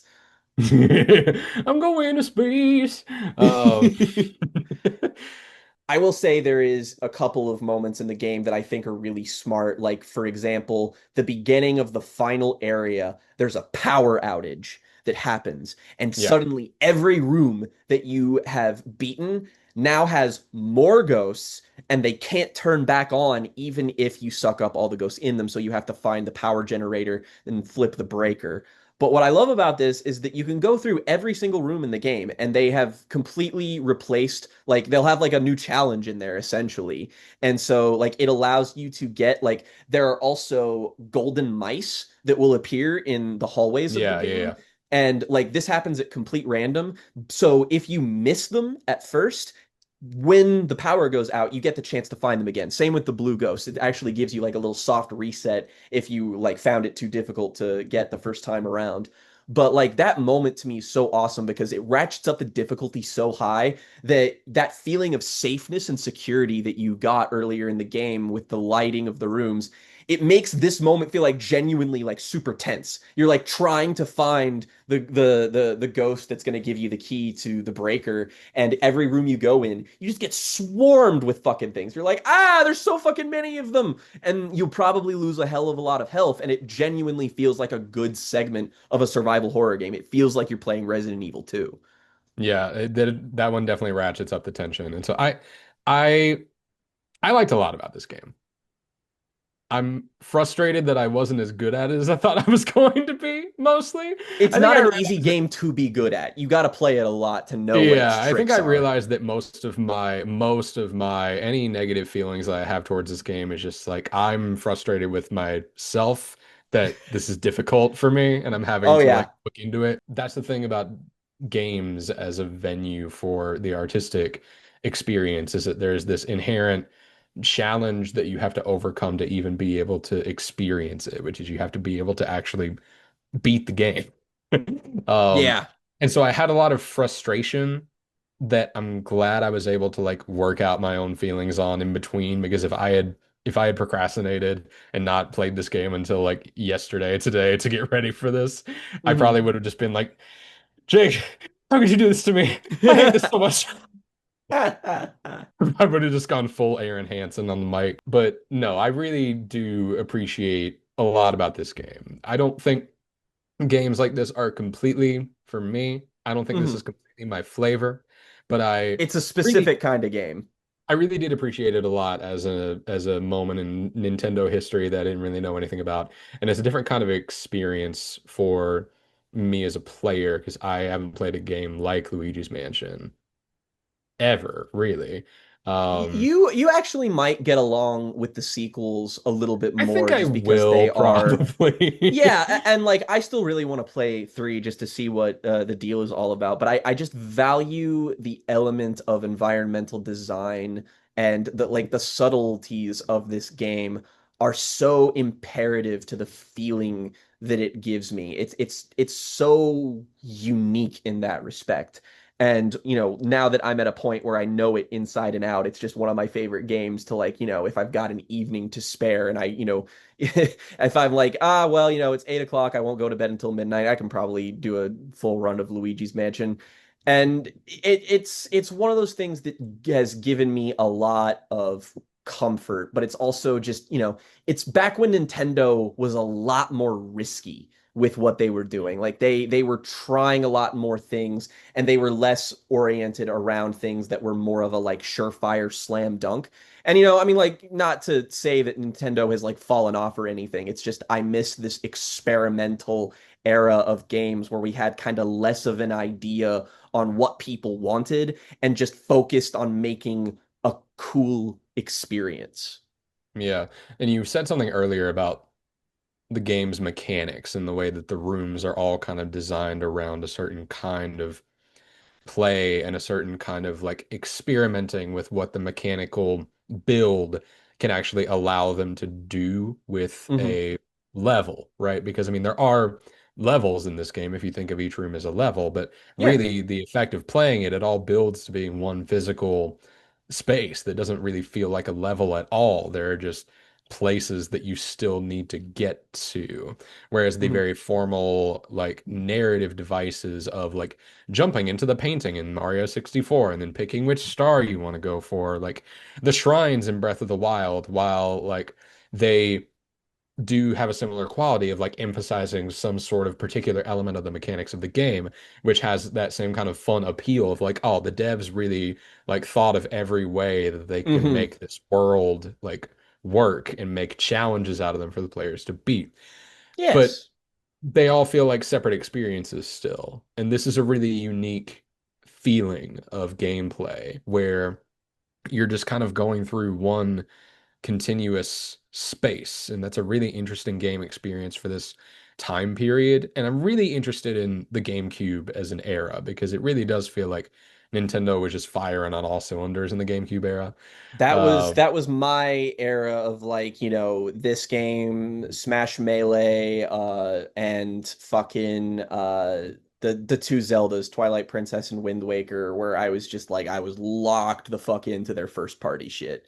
Yeah, I mean, not to be like back in my day, because I have a lot of Switch first party stuff that I love and adore, and I Oh think yeah, are same. amazing games. Like I love Odyssey, I love Breath of the Wild, I love all the basic crap that everybody likes, and because we had the ability to talk about it on the internet, it doesn't feel as special anymore. Special. Um, Yeah, exactly.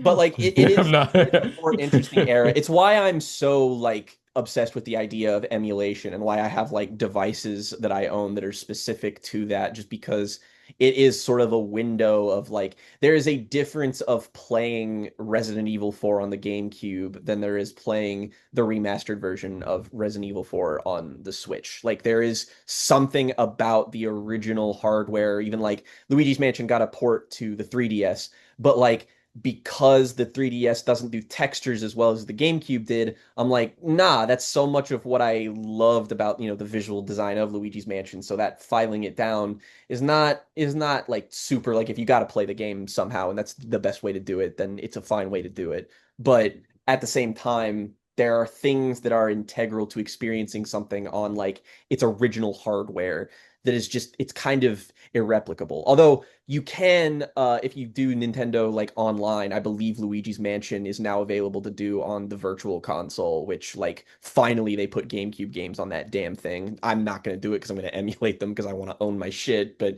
good that you can Yeah, I do it, mean, I guess. virtual Nintendo, please don't sue console me out of existence. Virtual console is a great thing that I'm glad exists because it Yes, feels good to see people who care preserving about, games. yeah, who can preserve the games, do their job and preserve the Yeah, games. like there's so many instances like people are rumoring that we haven't gotten a Bloodborne remaster because they lost the code to the game. Like that's just a thing that happens where sometimes no like it's not a designated job for anybody to have like a hard copy or like putting it on a cloud drive or something. Like sometimes game codes are just fucking lost. And like please can you please find the Bloodborne one though? Can you please I would really like to play that on a device that isn't my PlayStation 4. Please. Miyazaki, Oh, please. it's all about original hardware until it's about Bloodborne, huh? I just want to play it. I literally, it's the reason I haven't sold my PlayStation 4 is that it's just like it's like PT. I'll own the console purely to have that. That's it. Did you get PT before it went down? No, but like Ugh. a friend of mine did. I'm wondering if maybe he sold it since because I mean you can sell that shit for like $1,000 now, and a grand is a grand. Anyway, I want to slap a rating on this thing. I did really enjoy this game a lot, even though I didn't feel like Awesome. I got everything I was supposed to out of it just because of my own, like, this is not a game you can completely, like, 100% figure out in, Hmm. like, 12, 15 hours of play. It really feels like one that benefits from the replay experience. It is. But I did really enjoy a lot of it, and it gave me a lot of great nostalgic feelings, even though this is a game that I never played before. It's like playing a GameCube Nintendo are game. good at that. When is the last time that I played a freaking GameCube game? So I Exactly. thought that was an interesting thing to do in general, no matter what game it was. So I think I'm gonna give this a three, just because I did like a That feels lot of right. this game. I don't feel like I got the full experience out of it just because I needed more time with it, but that's not anybody's fault. It's just how I feel. Yeah. So All right, where we at? if we're doing the roll with disadvantage, even though you got five on they look like people, with me getting five for this episode and you getting three, we are tied at 22 points. Jesus Christ, let's So this is it, go. Jake.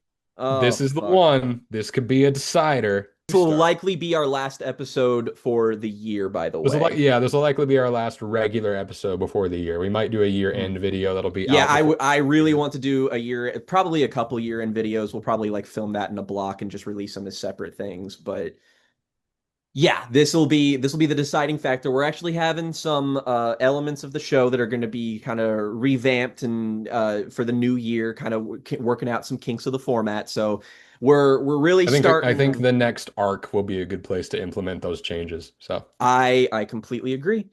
So I guess that means we're tied. So this is assuming we can get over the finish line. Like if we both get to a point where no matter what score we get, if we each get a three or above, it'll have to be the person who gets the better score on the next episode that will be right. the If person we who if will we win. tie, we tie and we'll figure it out. But if we get past 25, then that'll be it. And next episode, this is the first time because neither of us were there before this episode. So this is the censure. All right, Jen, what do you got for me? It's punishment time!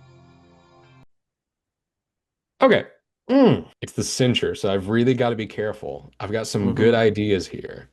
Ooh. All right.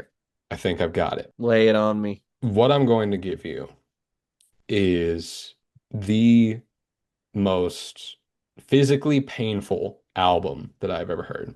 It's one that I've mentioned a couple of times to you before in passing that I don't think you ever got around to. I mentioned it as recently as the clipping video. This is a concept album from a first-person perspective of a historical figure known as the Green River Killer, and it is by a band called Death Pile, and the album is called GR. And this is what would you even classify this as? This is a power electronics album that Oh. after I was inspired to listen to this after Visions of Bodies Being Burned came out, actually, because Make Them Dead, one of my favorite clipping songs, leans heavily into a kind of subgenre of industrial music known as power electronics, which is basically a kind of safe space between danger music and industrial hardcore, which is like danger music is legitimately trying to figure out things to do with sound that could hurt your ears. And this is not quite that, but power electronics use this kind of oppressive, at least I'm describing this album more than I'm describing power electronics as a whole, this kind of oppressive sonic space. And that's what this album is all about, because it is an oppressive sonic space that is used to score a series of spoken word monologues from the perspective of the real life figure, the Green River Killer. I think you're going to like it. And Huh. like I said, there is a clipping, there's a sound on this album that is sampled on a clipping song that I did not know was there before I listened to it. And that was a very transcendent moment for me. And so I Huh. can't wait for you to describe what that was like to hear for the first time. Mildly surreal being on the other side of recommending somebody abrasive music. Normally that's firmly within my own wheelhouse, but okay. All right. So how are you going to try to, how would I describe it? I watched the movie Constantine recently. How are you going to try to pull up with the holy shotgun? Uh, See, I had a feeling I had something in mind, but this is for all of, I knew you what know, I was going to cinch it with if I got the bad. So you're a lucky motherfucker, and I'm going to have to save that for later. I have to pull out something big for this just because if I can secure the double victory, I we can go into next year and we can have punished Jen and descendant Jake, Yeah, because if you which win is just again, fucking if you win again, I'm going on my revenge arc. It's oh over for you. and see, I want the revenge arc. I want the smoke. I want that smoke, man.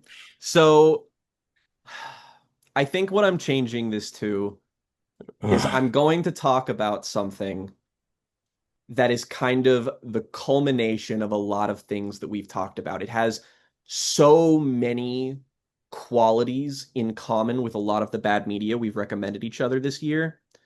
And it is singular because most people don't know it exists. I'm pretty sure far less people have actually seen it. It will probably be difficult to track down.